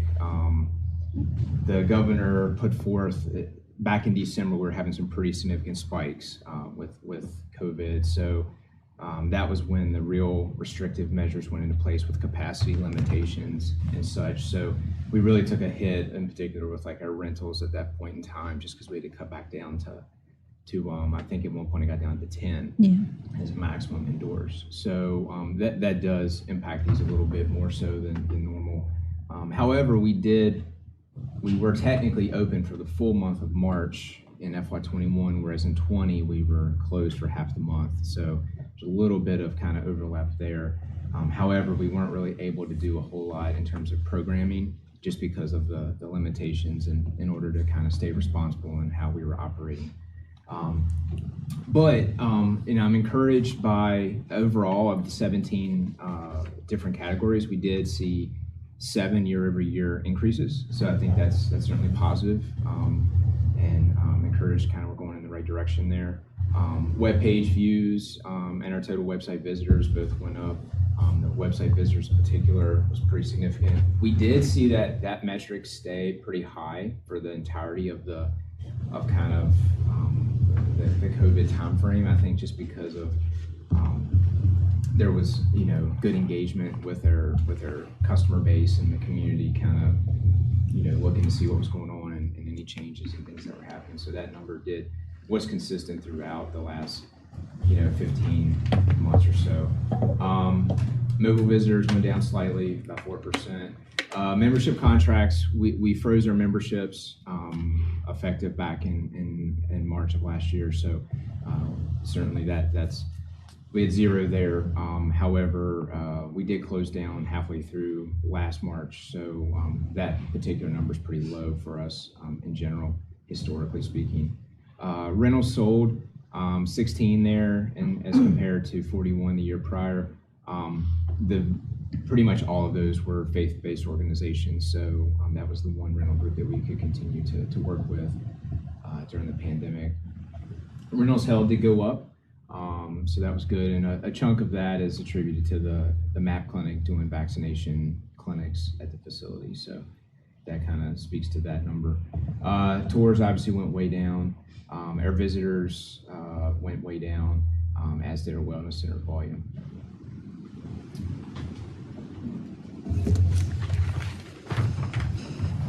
Just go great.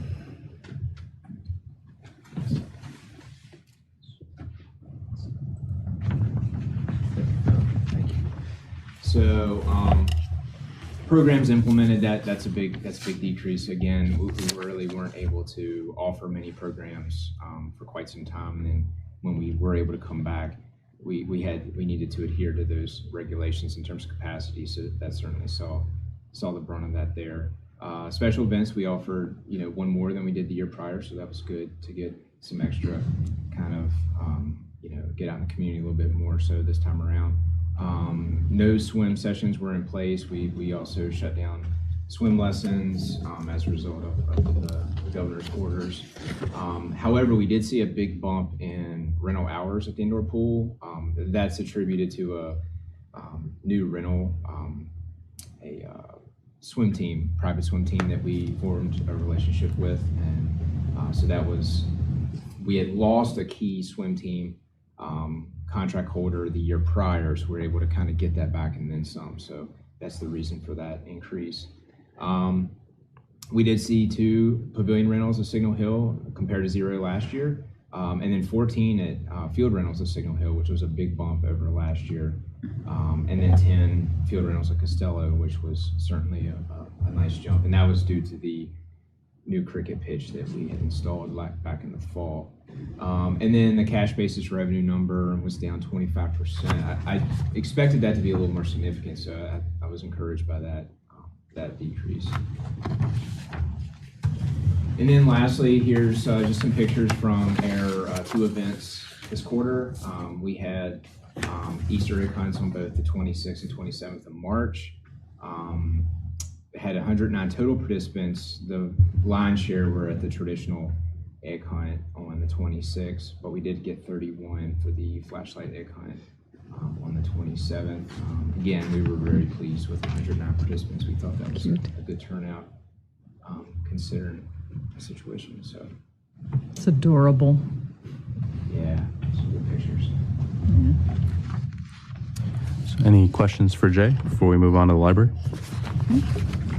Councilmember Moore, questions for Jay?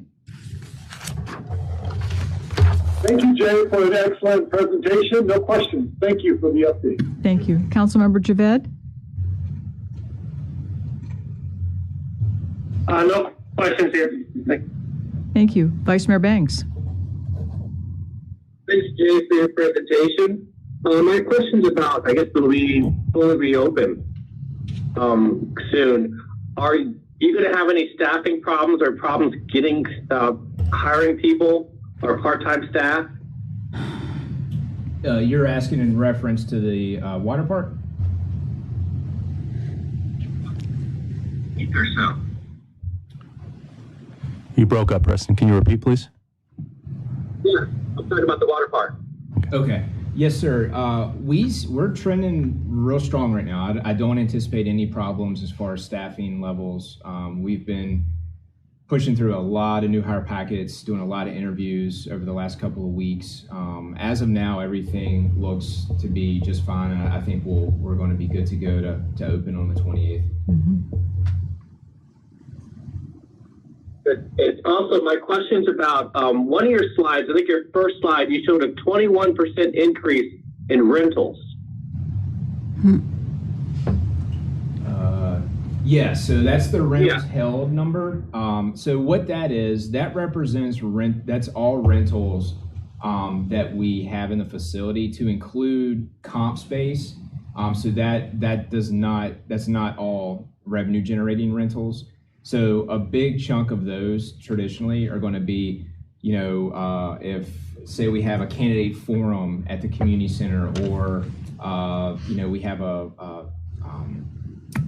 like an EOC meeting or some type of staff training, that's citywide.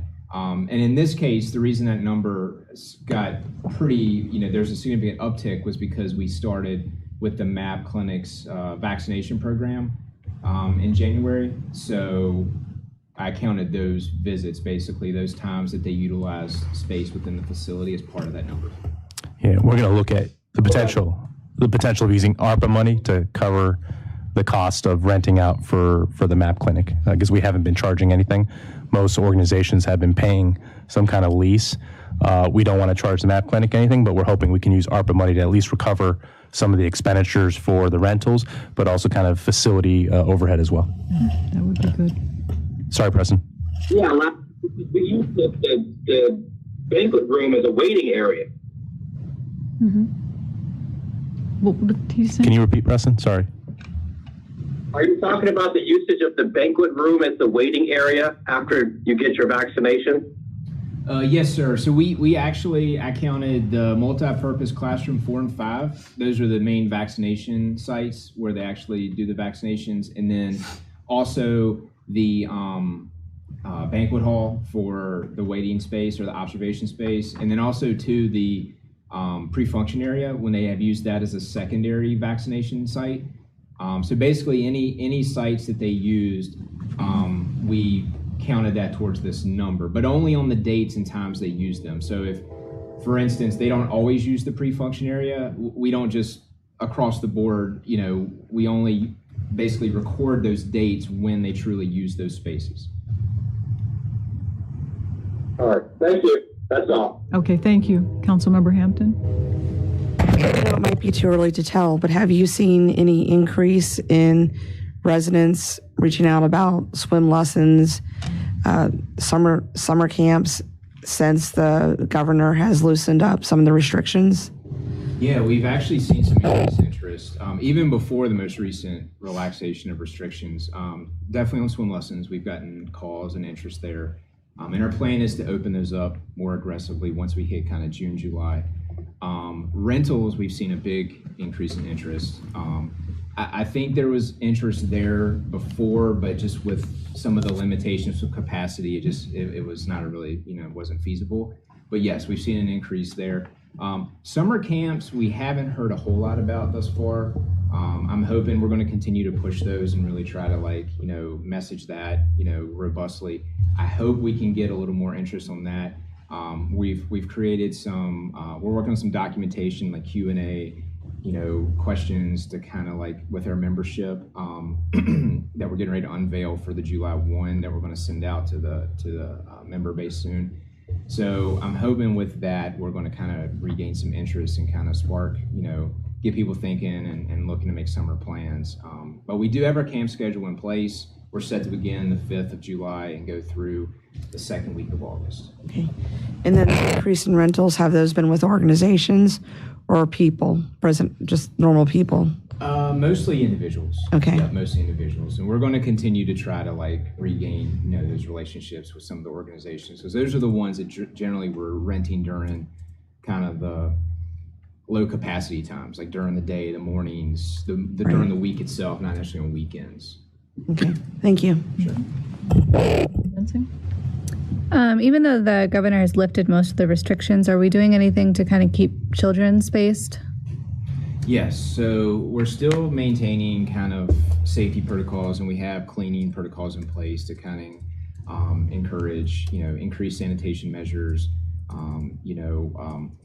In terms of the distancing and the mask usage, we're kind of in the midst of trying to iron out how we're going to approach that going into the summer camp. We actually were speaking about that earlier today a little bit. And it's a little bit difficult based on the interpretation of the language, and kind of we want to be as responsible as we can, and but also practical with some of the younger age participants, and also not discourage some from coming because of that burden, but at the same time be respectful of those who feel like that's an important measure to take, and we want to be inclusive to everyone. So we've also procured some sanitation apparatus that we're going to put in our classrooms that kind of sanitizes the space for the classrooms, the teaching classrooms will be holding camp, the preschool classrooms, as well as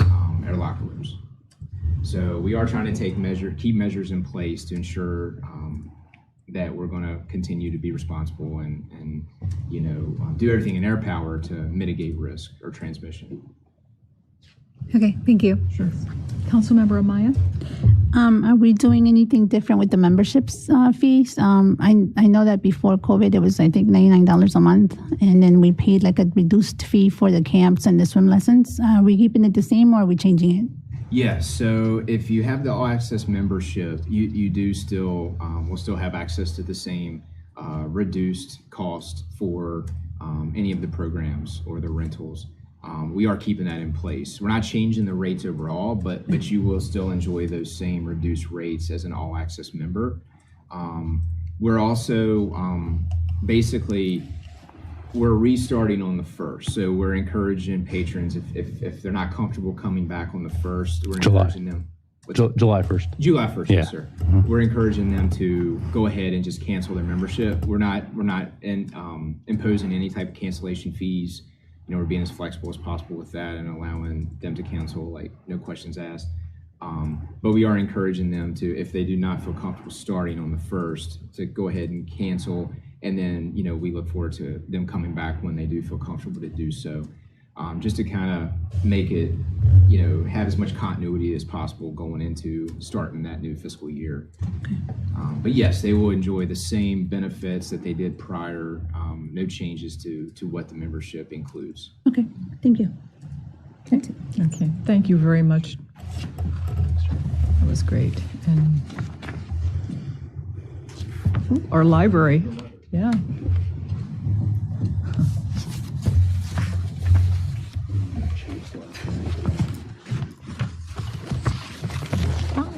Welcome, Holly. Thank you. Thank you, Mayor, governing body. Good evening.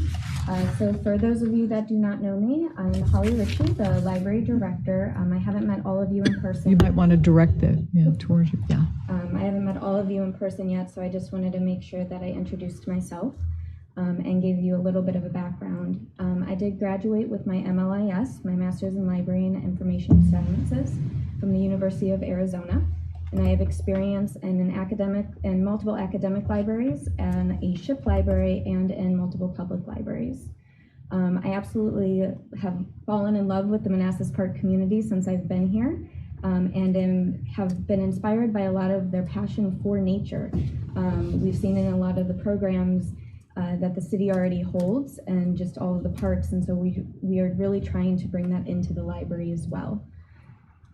Since I've started, since we opened, we've established partnerships with the local scout troops. We're working currently with some of them in preparation for our summer reading. And then we've also worked hand in hand to create our seed exchange with a local Girl Scout who is doing her Gold Award. We've also had some partnerships with the city schools. They did their bookmobile in our parking lot, as well as continue conversation with them throughout with the school librarians there, as well as a variety of the teachers. And then the local homeschooling organizations as well. We have recently created a pretty good partnerships with them that I hope will continue past a current program that we are offering. Those organizations are on the slide, but do also include a local organization that does not have an official name. That's a parent-run group. I have a basic list of metrics here, that overview of the total public service hours since January through April. It does not include May. Our library visits have been great. We've had about 2,500 library visits, and we've been able to hold a total of 63 library programs.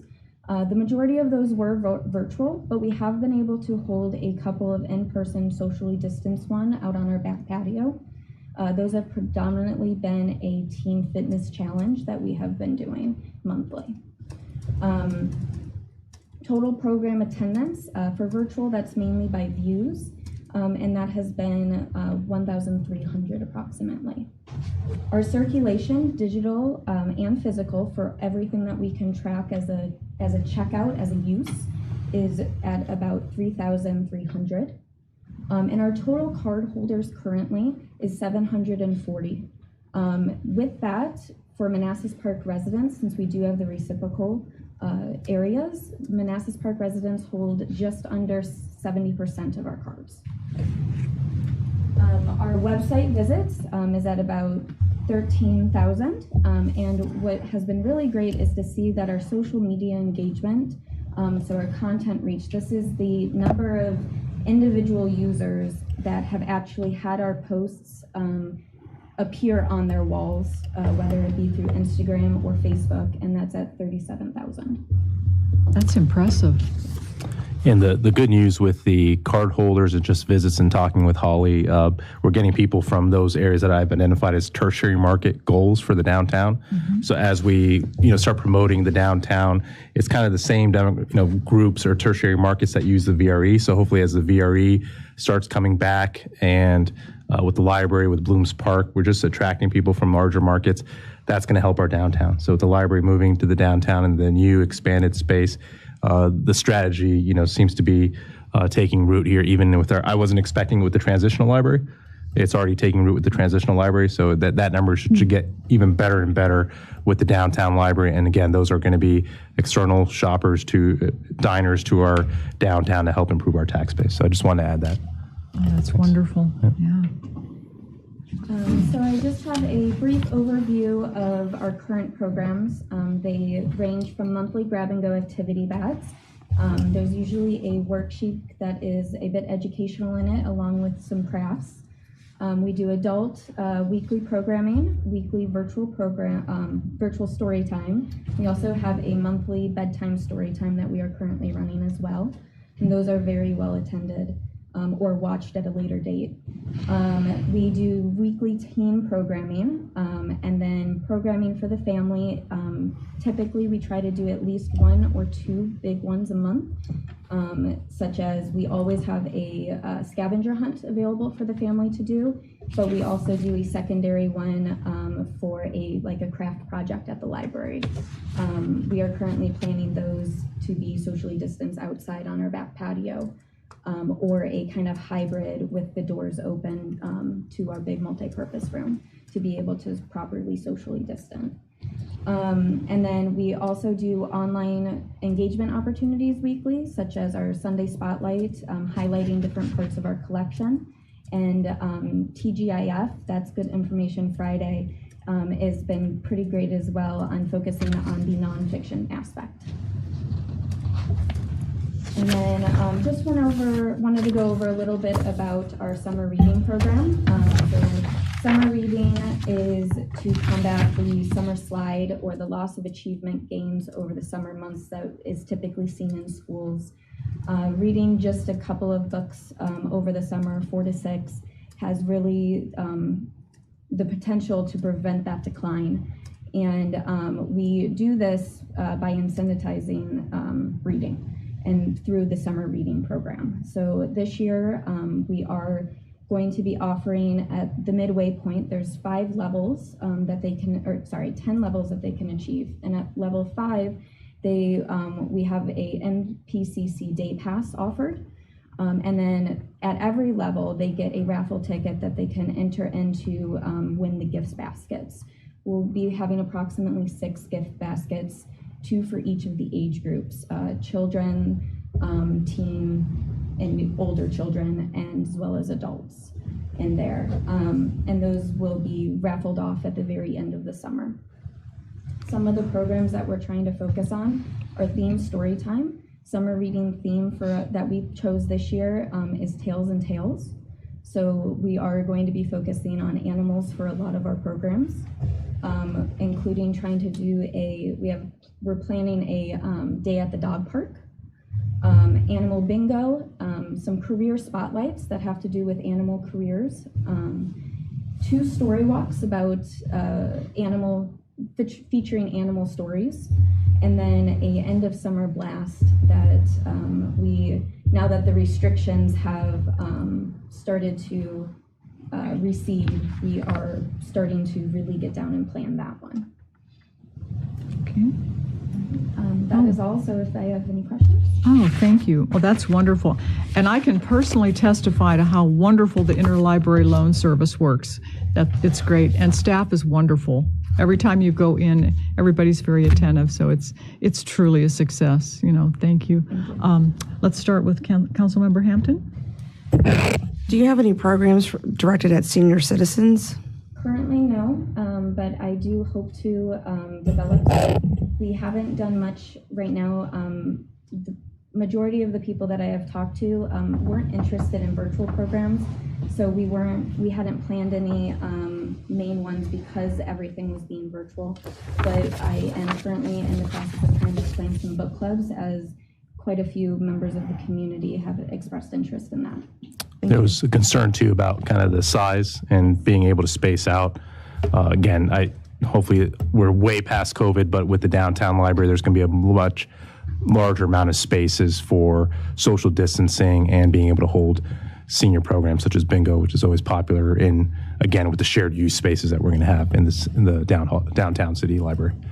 Thank you. Okay. I can see where the book clubs would be popular. That's my hope. Yeah. Councilmember Hampton? Mensing. I'm sorry, Councilmember Mensing. Cool. Are you still doing the appointment only? No, we are not. We haven't done that for quite some time, but we kept it open in case people wanted to ensure that they were able to come. Right now, all that we are doing is limiting by capacity due to social distancing, but we don't ask anyone to leave unless we reach capacity. So someone could theoretically stay the majority of the day. Capacity for us is loosely at about 10 people in our collection room. So if we have people in our multi-purpose room or the study room, we can't have more than 10. Are you planning on partnering with the schools? They used to do a thing where they would come and walk down and all get a library card. I'm sure this year wasn't a good year for it, but are you planning that maybe next year? Definitely. Okay. Cool. Of your circulation number, how much of that is digital and how much is physical? I don't have that number on the top of my head. I can research it and get back to you though. Thanks. Okay, that's all. Thank you. Okay. Councilmember Amaya? Are there any programs for Spanish speakers? Not at this time. I am actually attempting to create partnerships with some Spanish organizations to try to help with that. Right now, I do not have my main person programming along with me. Neither one of us speaks Spanish, so I wouldn't be comfortable with advertising something when we're not fluent. But that is something that I would like to do, create a partnership with someone to help us put on those programs. Okay, thank you. Okay, thank you. Councilmember Moore?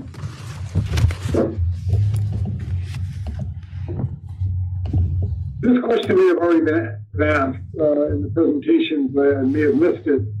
Of the circulation of the volumes of books that we have and other digital and physical, are any of them in Spanish or any other language? Yes, our physical collection, we do have a couple of Spanish ones. We have more getting ready to be added to the collection. They just haven't been cataloged yet. And then from our digital, there is a lot more of a Spanish offering. I don't have any specific numbers though. Okay, thank you, thank you. My other question is that the total card holders of the 740, are they all Manassas Park residents or no larger geographic area? They're not all Manassas Park. Just under 70% are though in Manassas Park. The other remaining 30 spreads throughout the reciprocal agreement areas, with actually one or two with old temporary cards from outside of that. But there's quite a lot in Fairfax County, Prince William County. We do have a decent amount from Manassas as well. Thank you very much for your presentation. That's great. Councilmember Javed? I think Councilmember Amaya asked my question about the Spanish programs. I have a question about that as well. Other than that, no other questions. Okay, thank you. Vice Mayor Banks? Thank you, Director Ritchie, for your presentation. I have no questions. Okay, thank you. I just have one more question. Tell us what it's like to be a librarian on a ship. It is a very interesting experience because there's no actual good Wi-Fi. So trying to help people, because it was an academic voyage for undergraduate students. So trying to help them complete research is a challenge when they are all very used to doing it online. So having to readjust them and the professors to use books as their primary source of resource rather than databases. Okay. Oh my goodness. How large of a library was it? Ironically, the amount of books on the ship were approximately how much we started with in our library. So about 3,000, but they did not all relate to the current voyage's subject matter because each voyage changes what countries they go to. So some of them won't be relevant to the classes that are being taught. Okay, thank you. I have one more question, I'm sorry. Yes, go ahead. How long have you been in Manassas Park? About a year. Okay, thank you. Thank you very much. Thank you. Yeah.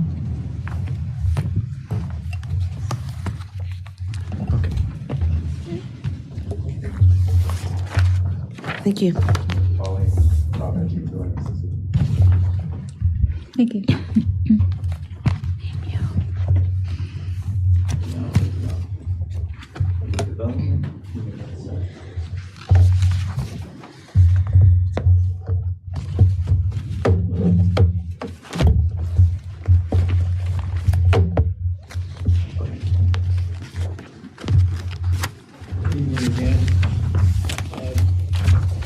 Wanted to give an update, review. I actually went back to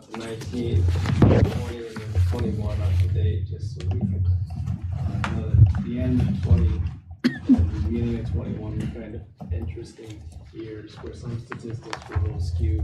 So I tried to give a bigger picture. This is basic development services highlights. Development-related revenues are rising, and it's very exciting news. Residential permits have remained steady, but we have seen an interesting, we'll show you later, a drop in permit numbers, but an increase in permit revenues, and we haven't done a fee increase. General trend is getting away from smaller improvements, and sort of people are electing for much larger additions and things like that. On the commercial side, activity has definitely been rising, both new development and existing building improvements. We've had a major staffing challenge in the Development Services Division from October through March. We lost our permit technician in October to Fairfax County, and that of course pulled away our code enforcement inspector to sit in that position. And then when we did get a permit technician hired, that was a very quick turnover. They resigned for family reasons. But now we're fully staffed again and trying to get back to normal. I hope everyone can read the charts. I did some things to try to make the charts smaller. First thing was I combined several line items into a development services permits and reviews line item. It's just a cleaner picture of overall the money that we're bringing in for plan review, zoning permits, building permits, things like that. And as you can see, we've been trending up since FY19, but FY21, that's only a 2-date figure. So it's very impressive what our permit and review revenues have been. Sign permits, just a kind of a general indicator sometimes of business turnover. Seems like we've actually had relatively moderate business turnover in this fiscal year so far. C of O's, again, we're in a phase of early development. We didn't approve a lot of development for 19 and 20. So those certificates of occupancy will really tick up in a year or two from now when we start occupying structures. Dumpster and storage container permits are always interesting. I can't believe, that we haven't had any dumpster storage container permits for the past 3 years. It seems like some people have probably gotten away without having permits. Conditional use permits, again, we had some busy times in 19 and 20. We're kind of back to what we'd normally expect, maybe one conditional use permit a year. And the home occupation permits, we haven't really found any predictor of this. Just sort of depends on how many people are deciding to leave the workplace and work at home or open up new businesses at their homes. Haven't had any BZA applications. That's typically a good thing. And we're still working on developing actual code language and a ticketing system for building and zoning violations. So those numbers will be zero until we get some actual ticketable offense processes in place. On the development services statistics, non-monetary statistics, I just look at this first line as how Michigan has been. This has to be something at least in the past 20 years for site plans submitted over 20 and 21.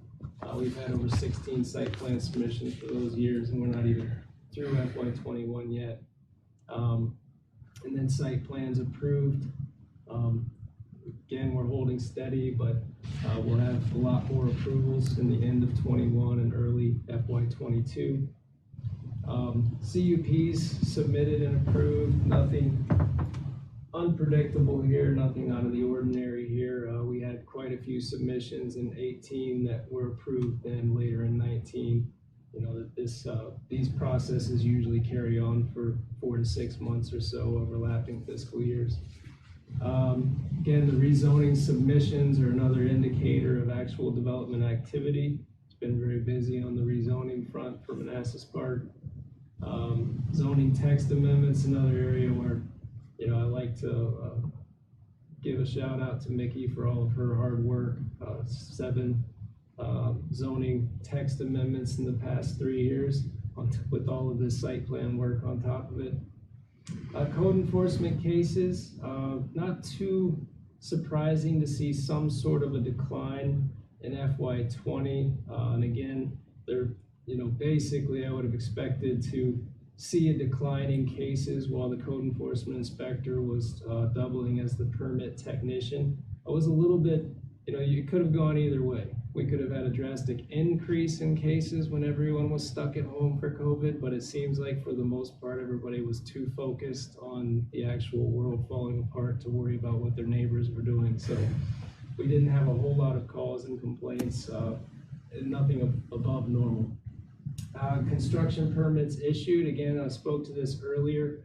We're actually seeing a slight decline in permits, but an increase in permit revenues, which really leads me to believe that, we're just seeing a trend to larger, because we have not had a fee increase since 18, so we're just trending towards larger improvements. Home occupation permits issued, nothing out of the ordinary, 49 as opposed to 43. Had a very busy year in FY19. The public works highlights, turnover and recruitment retention continue to pose major challenges. With our recent loss, we actually have pulled the group of supervisors and leadership down there together, and they reminded me that, in the past 5 years, out of a crew of 12, we've had 18 people come and go. So it's still a major issue for us, and one that we're going to have to try to tackle because we're losing a lot of senior staff in the next couple of years. Mosby Culvert collapse was a major issue. It really drew staff attention away from their typical public works duties for a few weeks in August. That was all hands on deck, at least for 2 weeks, and we had staff even responding in the middle of the night to maintain the sewage bypass and things like that. So it was really affected our ability to get anything else done for those few weeks. Significant winter weather this year. I know it's kind of laughable to say that this year was significant winter weather, but we had a whole lot of false alarms, a whole lot of bad weather reports. We did a lot of pre-treating, and we actually were out on the streets for several events, that just maybe minor in nature to some people, ½ inch of ice or sleet or something, but still causes us to work them and burn the overtime to keep the streets safe. I wish I'd never written this on this slide, because it had to be about the same time that I wrote this next bullet point that we actually saw some numbers spike in our Manassas fault, and we've been fixing water breaks on Manassas Drive for the past week, trying to get those numbers under control. But we only had 13 early breaks, from end of October through to December, and then January, February, and March really calmed down. And fortunately, for some reason, now we get water breaks in May. So I wish I'd never written this. I feel like I cursed myself. But the onboarding of new work order management software has been a real challenge. We tried to do this in January, and that's probably the worst possible time to get a public works crew's attention. If they're not out fixing a break, they're dealing with irregular hours from snow activity. So that was a big challenge for the whole crew. Just looking at the basic statistics, in 19, we were only able to do 2,900 linear feet of actual resurfacing. We did much better in FY21 with 6,000 linear feet. Again, FY21 to date, we have several task orders on the books, so that number will skyrocket by the end of FY21. Our expenditures, no surprise here. We have yet to really pay any bills for the paving that we just approved, so expect those to change drastically. Our transportation MOE, this is a figure that we report on our MBTA annual report, and what it is a means of maintenance of effort. So way back when the MBTA taxing authority was created, we had a number that we were spending on transportation expenditures at that time, and this is how we prove that we're keeping up that maintenance of effort. I think from our transportation spending this year, we can expect to see something again around $390,000. Sewer lateral stoppages, Alan cursed this one, it was not me. He actually made some comments early in the fall that sewer lateral stoppages had really calmed down since we had a very big year, his first year here, which I believe was FY17. For some reason this year, lateral stoppages jumped up to 72 from the 44, 41 the years before.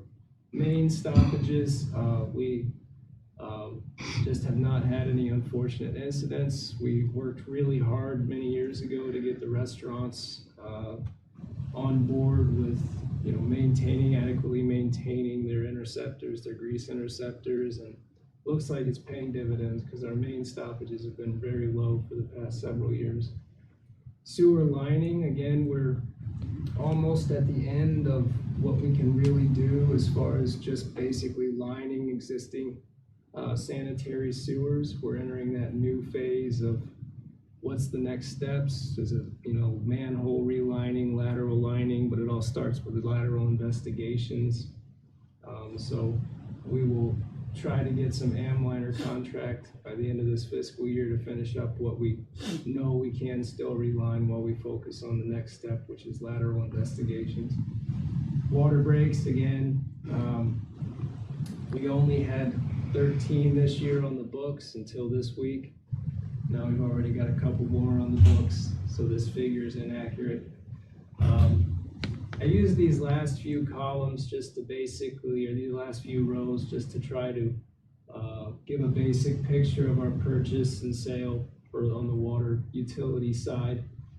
We've only spent 1.1 million to date this year, but I think we'll probably be on track to be around 1.4 million by the end of the year. In gallons, again, we're always over 500,000 in recent years, or over 500 million in recent years, and I think we'll probably be close to that figure by the end of this fiscal year. But what I wanted to do is show the water consumption. That's the money that we actually collect on utility bills, and then turn that into sort of a rate of return. A rate of return on our purchase. I've never looked at it this way. It's the first time. So if this interesting figure here doesn't hold up, I won't present it to you anymore. But typically a water loss analysis is complicated. You try to lay out your purchase months and your sales months, and the dates don't always line up. So you want to do a year or two of data to try to really analyze your loss. This was basically a rate of return figure to look at what we spend out and then what we bring back. It's more of like a business model analysis, less about water loss, but more or less about if we're keeping our loss under control and we're collecting on bills. And it's completely dependent, of course, on the rates we're being charged. We haven't increased rates, but we have seen increases on our purchase side. So we were at 556% in 19. We did have a bad leak year on the 3 coldest winter months in FY20, so that number dropped down to 546% rate of return. And FY21 to date, we should have completely collected most of March, and we've paid out most of March. So the number's sitting at 619%. Tells me there's no real alarm as far as water loss or billing activities, but could be tied to Prince William gave us a surprising discount on our water rates from January, February, and March. So that's also driving up that rate of return. On the facilities highlights side, we had challenges at the porter position. We did have a good recruitment process over a year ago, got a porter in, just didn't work out.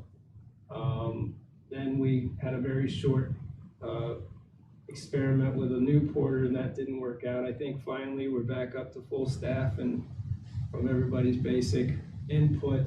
I think we've got a really great candidate on board, a really great employee on board, seems to be doing very well. So it's nice to have Kenny's focus back on major repairs and not on janitorial duties and porter duties. Fire department and police HVAC repairs are, they're the biggest challenges right now. The fire department system is going in, but the controls aspect of it has really, it's really delayed the contractor in getting the install complete. They're still struggling with converting over to a lawn system. In the police department, the equipment is aging. I know we all think of it as a new building, but we're losing a lot of equipment over there on a regular basis. So those continue to be our major challenges on the facility side. We solicited proposals for the garage AC system. Unfortunately, we've had a lot of RFIs, people coming back with requests for further information, a lot of questions. So we don't have any proposals in hand yet. I'm hoping that we start getting those by the end of this week so that we can get some AC down at that building. And facilities did a really great job onboarding the new software. They were our first module to go live, and we've now trained and worked with most staff on getting their work orders in, and that's going very well.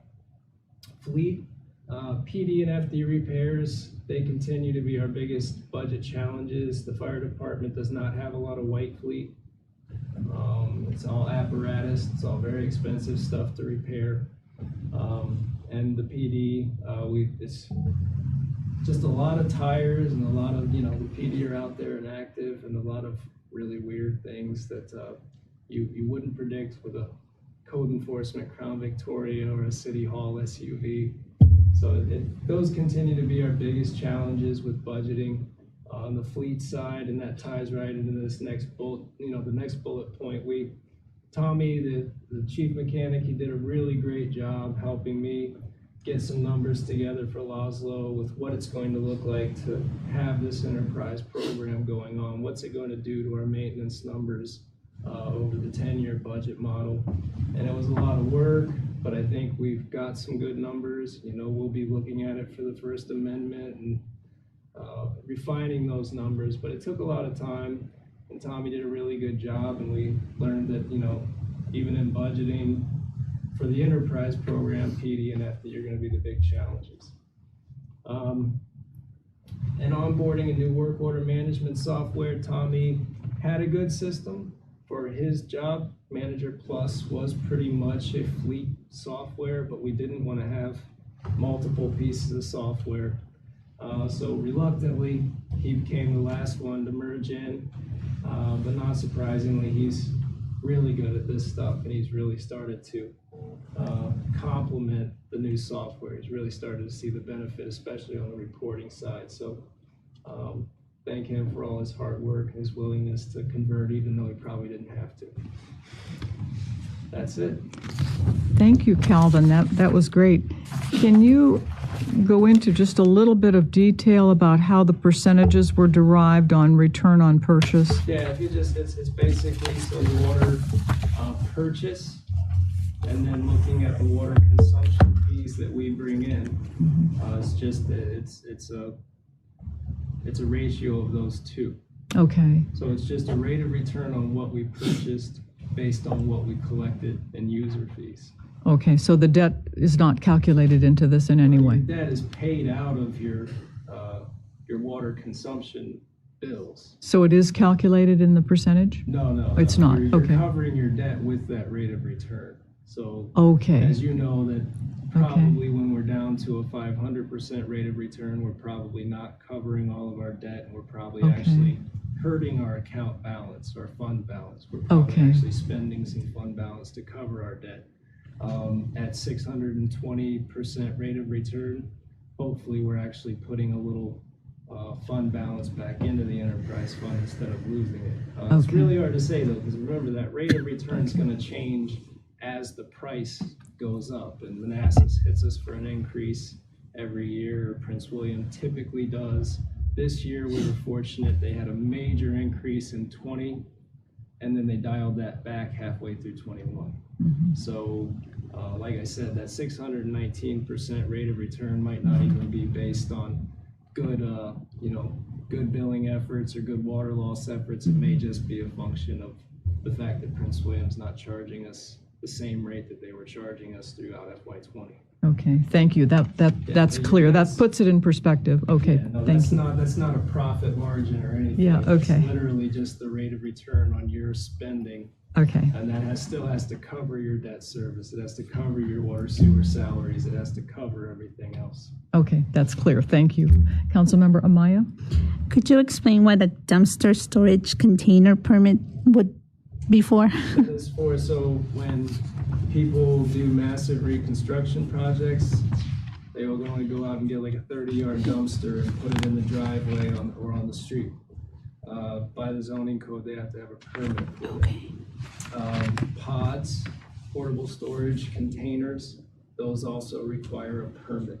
Okay. So you can put a portable storage container beside your house, but you're supposed to get a permit because there's a time limit for it. Just like with a dumpster, there's a time limit to how long you can have it beside your house. And if you put either of them on the street, like a dumpster on the street, we charge a deposit.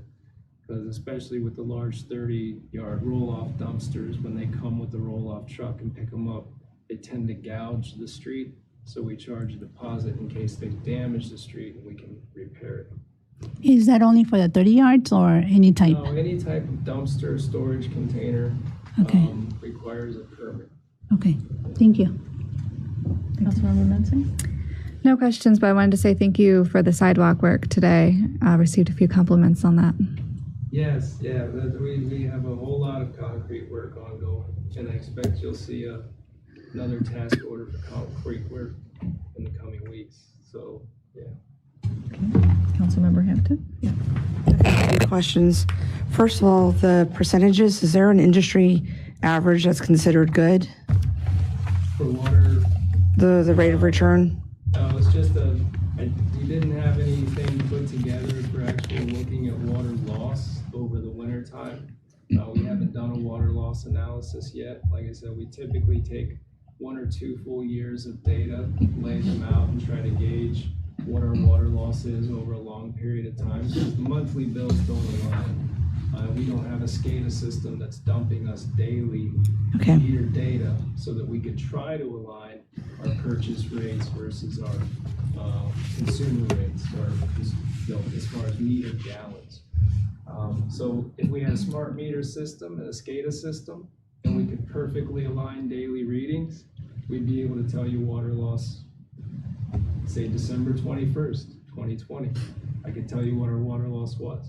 But for the way our system, we don't have a SCADA system giving us daily meter data. We don't have a smart meter system where we can read the customer's meters every day. So we have to lay out the bills and look at those, and they don't align. Right. So water loss analysis is a little complicated. I wanted to show something, though, that kind of gives you the ability to say, are there any alarms about our water loss? Are there any alarms about our billing? The rate of return shows that we must not be losing a lot of water, or rate of return wouldn't be going up. And we must be, if you had all your water pouring into the ground, your rate of return would be really poor. Okay. So our rate of return appears to be higher than it was last year, which means that hopefully our water loss is not, there's nothing to alarm us about. Okay. Thank you for that. It helps. I don't know if there's an industry standard. It probably would have to depend on the level of debt service that Okay. the utility actually had to pay. Here we know we have a high level of debt service, so our rate of return has to be higher, or we're not going to remain solvent in our utility fund. Second, you should have like a list of things people can't say so they don't, jinx yourselves. So I know. just saying that. Yeah. Third, thank you all for coming out a couple weeks ago and walking around. And I do apologize. I'm sure your suit got ruined by the rain that day. But on that topic, there was three things I wanted to follow up on. One, the land that's behind Cabell and Forest that needs to be mowed. Is there a short-term solution? Yeah, so they have till the 21st to comply with the notice of violation, and I believe we're going to set up a meeting with our civil litigator. We'll evaluate options, including legal action against them, number one, or us doing the work and then billing them. Because they're an HOA, the whole lien process gets complicated. If it was an individual property, we would just place a lien on the property. That's not the case here, so we need to be prepared for any follow-up litigation for cost recovery, because we don't want to set a bad precedence here where we're mowing an HOA's responsibility and taking the impact. But Calvin, I believe, has a meeting set up with Dean here, and we're going to bring in the civil litigator and see what our options are. But they have a notice of violation. I don't know if we have any updates, if they've gone and done the work or not. So the mowing, I contacted the property manager with a very scathing email because I got another citizen complaint directly to my phone. And it's, you know, the same citizen who showed up here to talk to council about this very issue. And, you know, I explained to her that there is the previous governing body, a commitment was made to them to keep this area mowed. So I sent a very scathing email to the property manager saying, you're about out of excuses. You know, we're babysitting you. Nothing ever seems to get done without a notice of violation. That's not in the spirit of what you conveyed to the governing body when the board and the board's attorney was here. He was very quick to turn it on his mowing company, and then I got an email from the mowing company. They're the same excuse as it was last summer. UOSA has a chain across the road. That's what they told me as well. UOSA has not let them daisy chain in a lot like they would for Public Works. If Public Works shares a lot or something with a utility, we almost always just agree that we're going to daisy chain in a padlock. And they've not been working with the mowing company, or so the mowing company says. So Alan Rowley's been working with some guys at UOSA to make sure that they have access to it. But as Laszlo said, they had till the 21st. They said they were going to mow it before then. I didn't hear if it happened today, but it very well could have happened today, or we'll go out there on Friday and it won't be done, and things will get a lot more serious a lot more quickly. They have committed to mow it multiple times a year. I'm not sure what that means. I still think at some point we're going to probably want them to give us a schedule to adhere to, because I don't feel like it's going to get mowed every time it reaches 10 inches without continually us issuing NOVs to get it corrected. Well, we go that route too. We did talk to an environmental firm that does reforestation. So the goal would be to see if they could get the HOA to agree to allow them to reforest and pay for it via credits that they could sell, and then to convert the grassy area. And we don't know if this is feasible yet or not. That's beyond that. That's, I believe, UOSA easement. Turn that more into a meadow. That's a little bit easier to maintain. So, you know, not sure if it's feasible. We just had the meeting, so we're waiting to see it for the long term. But at the end of the day, the HOA has to agree, because that's their property, and so we can't force them to take that action on their own property. But that would resolve a lot of their long-term issues if it's feasible. There could be as many complaints over the meadow as there are. Well, the meadow would be pushed far away, so you'd reforest the area near the residential areas. Okay. You'd get rid of the grass that way. And I can tell you, based on the phone conversation around lunch today, it wasn't mowed. Yeah. So. I know Alan was working with the mowing company and UOSA yesterday to try to get them back in touch. Again, you know, my recommendation to them was, let us put it on the We Work contract and we'll just bill you. That way the city has to deal with getting the gate unlocked, and I'm fairly certain that it would be easily unlocked anytime we wanted it to be. So it's we'll deal with this on Friday if they haven't complied, and things will get a lot more serious. But after Friday, we would have the ability to mow on the, you know, so it'll be a decision we'll make Friday if it hasn't been done. Thank you. And then the other two questions is the Alpine House, mowing the Alpine House, if we're able to do that, as well as the Courtney House. The NOV for some of the violations at the Alpine House still has time left on it. Okay. Those were substantial violations. The mowing part, though, the code enforcement inspector is coordinating with Public Works crew right now to go out and evaluate so we can get a ballpark estimate. They're probably going to want to take WeWork out there too and get an estimate from them. This is going to be, I don't know how I feel about it. Every time we would clear out the culverts down at Russia Branch that were filled with poison ivy, I'd had 3 or 4 staff out the next couple of days because they're so eat up with poison ivy. There's really no way to avoid getting it all over you when you're standing in it, cutting it down with weed eaters and things like that. So it's we're going to figure out what it's going to cost, and we're going to attack it as soon as we have the ability to attack it. But I have a feeling we're going to look at it several different ways, using Public Works staff to do it, and then looking at using a contractor to do it, get a couple different quotes to see what it's going to actually cost. But it is a substantial amount of work. We're talking about probably a lot of weed eater work with hard metal blades to cut down some of the brush, definitely a bush hog at this point, and then some mowing. So Is there any special way to deal with poison ivy? I would hesitate to say herbicide. We can't spray, so that's why we bring in contractors. Okay. Because we don't have any licensed applicators on staff. Okay. So every bit of herbicide application we do has to be performed by a contractor that has, licensed applicators. Okay. We have been working on, we've tried several plans to get some of our staff to get their applicators licensed, but it requires a training element, and people are reluctant to let our staff come on board and sign off on their hours. So it's been a challenge to try to get anybody with an actual applicator license. But you're right, that would typically you would spray it, wait a couple weeks so that it's not at least standing tall and oily when you get there. Reaching out to grab you. Yeah. And that's the house we visited, had the holes in the back. Yeah. Yeah. So that's and it had snakes and whatnot. Yeah. So that's the house that's probably maybe kind of like the next Mosby situation that we're working with the owner. They have some kind of sentimental attachment to the home, so it's very difficult. But there appears there may be some structural issues, so that's something we'll take a look Sentimental at. attachment. Yeah, just it's been with the family. Since they're first built. Correct.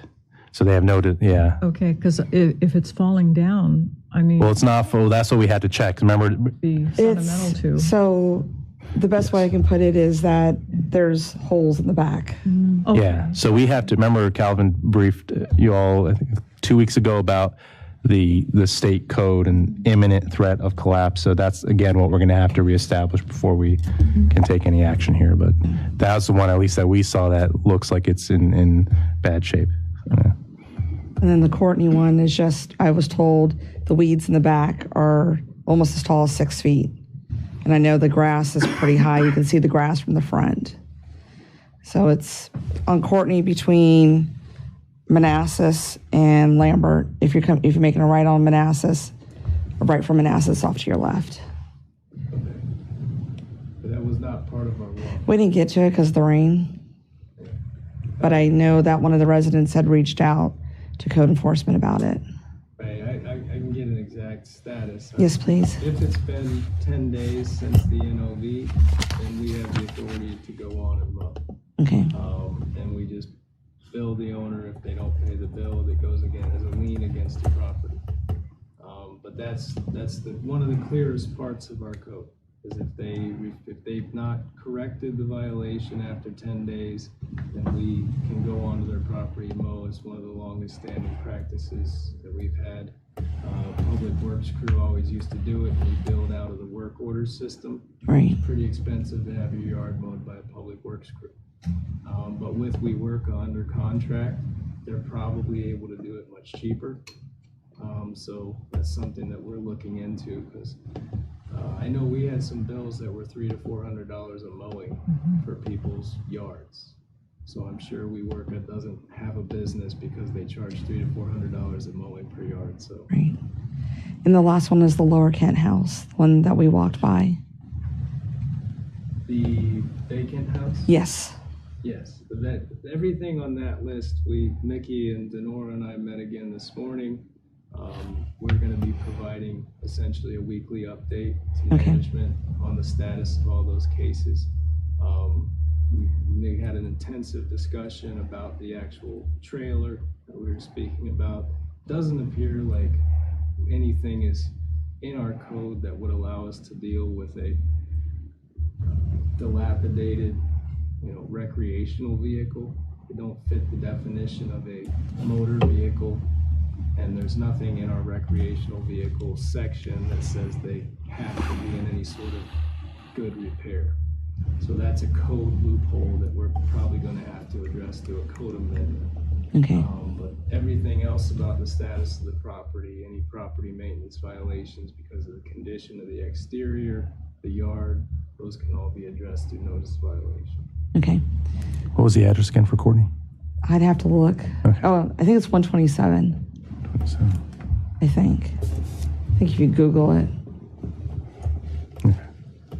I couldn't hear the street name when you Courtney. said Courtney. Okay. You can't miss it. Now that's the one in Manassas and Lambert that you were Correct. talking about. Off the if you make a right off of Manassas, it's on the left hand side. It's got the red car in the driveway, and it's got a wooden fence, and it's kind of elevated. Okay. All right.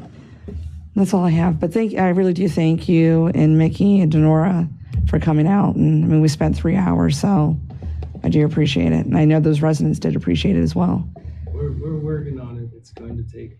I know. We always say with code enforcement, it's one It takes step at time, a time. right? It's like an elephant. A lot of the things we saw that day had never been addressed. So Well, there were things that day I hadn't even seen. So depending on the severity, we always like to start as educators. right. So we don't like to jump straight to a notice of violation. We like to first knock on doors, give people an opportunity to correct. Notice of violation really is something that if we make verbal contact, personal contact with someone, and then still goes uncorrected, then we send an official notice of violation. Again, with a door hanger, if we leave a door hanger and we come back for the follow-up and it's not fixed, we're going to send you a certified notice of violation. Right. But we try to give people the education experience first, Right. not jump straight to. We don't want to be punitive. Right. Right And what off I the can bat. tell you, The job is education. right. And what I can tell you, When you're walking the streets, you learn most people just really had no idea about some things. right. And what I can tell you from what I've heard from the residents that were with us that day, they have seen an improvement just from, just in those hanging the door hangers. And so just want to know it's been appreciative or say appreciated. Thank you. I think it's 129 Courtney. Is 129? Yeah. I was close. Yeah, very close. Looks like they're a repeat. Close for government work. Laszlo, would you send all of us like an update and timeline on the HOA overgrown grass issue? Sure. Because we're bound to get questions. Yeah, no, absolutely. Okay, thank you. Councilmember Moore, comments or questions? Excellent update, Calvin. I greatly appreciate it. The significant increase in the sewer lateral this year, what do you attribute that to? If I had to take a guess, a lot more people at home, a lot more in-house cooking, especially with the status of the restaurant industry. So normally lateral stoppages, if they're not tree roots penetrating an aged lateral, they're typically grease related. So I would imagine that we've responded to a lot more grease stoppages than typical. I know that in my household, we were cooking 3 or 4 meals a day at home for a long time, and that was atypical of pre-pandemic situations. So I'd say that probably has something to do with it, people being confined to their homes and doing a lot more cooking.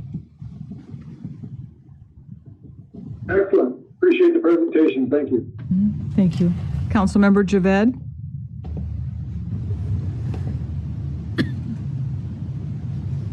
Yeah, I have no questions. Thank you, Calvin. Okay, thank you. Vice Mayor Banks?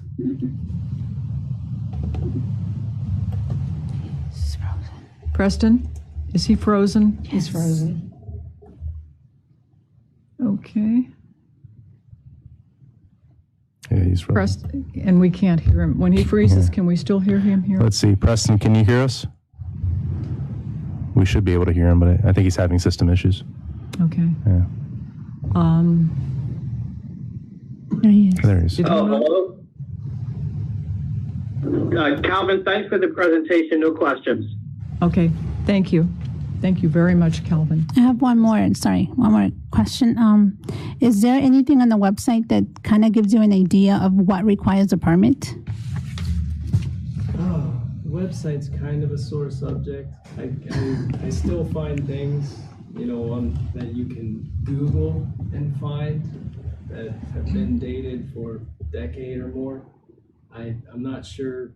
I think Keith has had encounters with a lot of that. It's like if you try to follow the links through the website, you usually get to relevant, accurate information, but for some reason the things you find through a Google search, you still find pages that aren't even meant to be displayed anymore. Okay. But there is a link through the building inspections of what building activities require permit, but I don't think there's a comprehensive list of everything that you do that requires a permit. No. Okay. Thank you. There is a sheet about building permits and what does and doesn't, but I don't think it's a comprehensive list of everything you could do that would require a permit. A lot of people they understand that if you're going to modify the sidewalk and the driveway apron, they just come in instinctively. But the dumpster and portable storage container permits, I get that. Right. Most people would. Pod's not going to tell you that you need a permit. No. Or you need to check. And They're not the gonna trash tell you. companies aren't either. No. And they're usually the worst offenders. They'll set them right out on the street, and Okay. the person that rented it would ask it to go in the driveway, but somebody was parked there, so they just dump the thing off on the street. We try to work with people.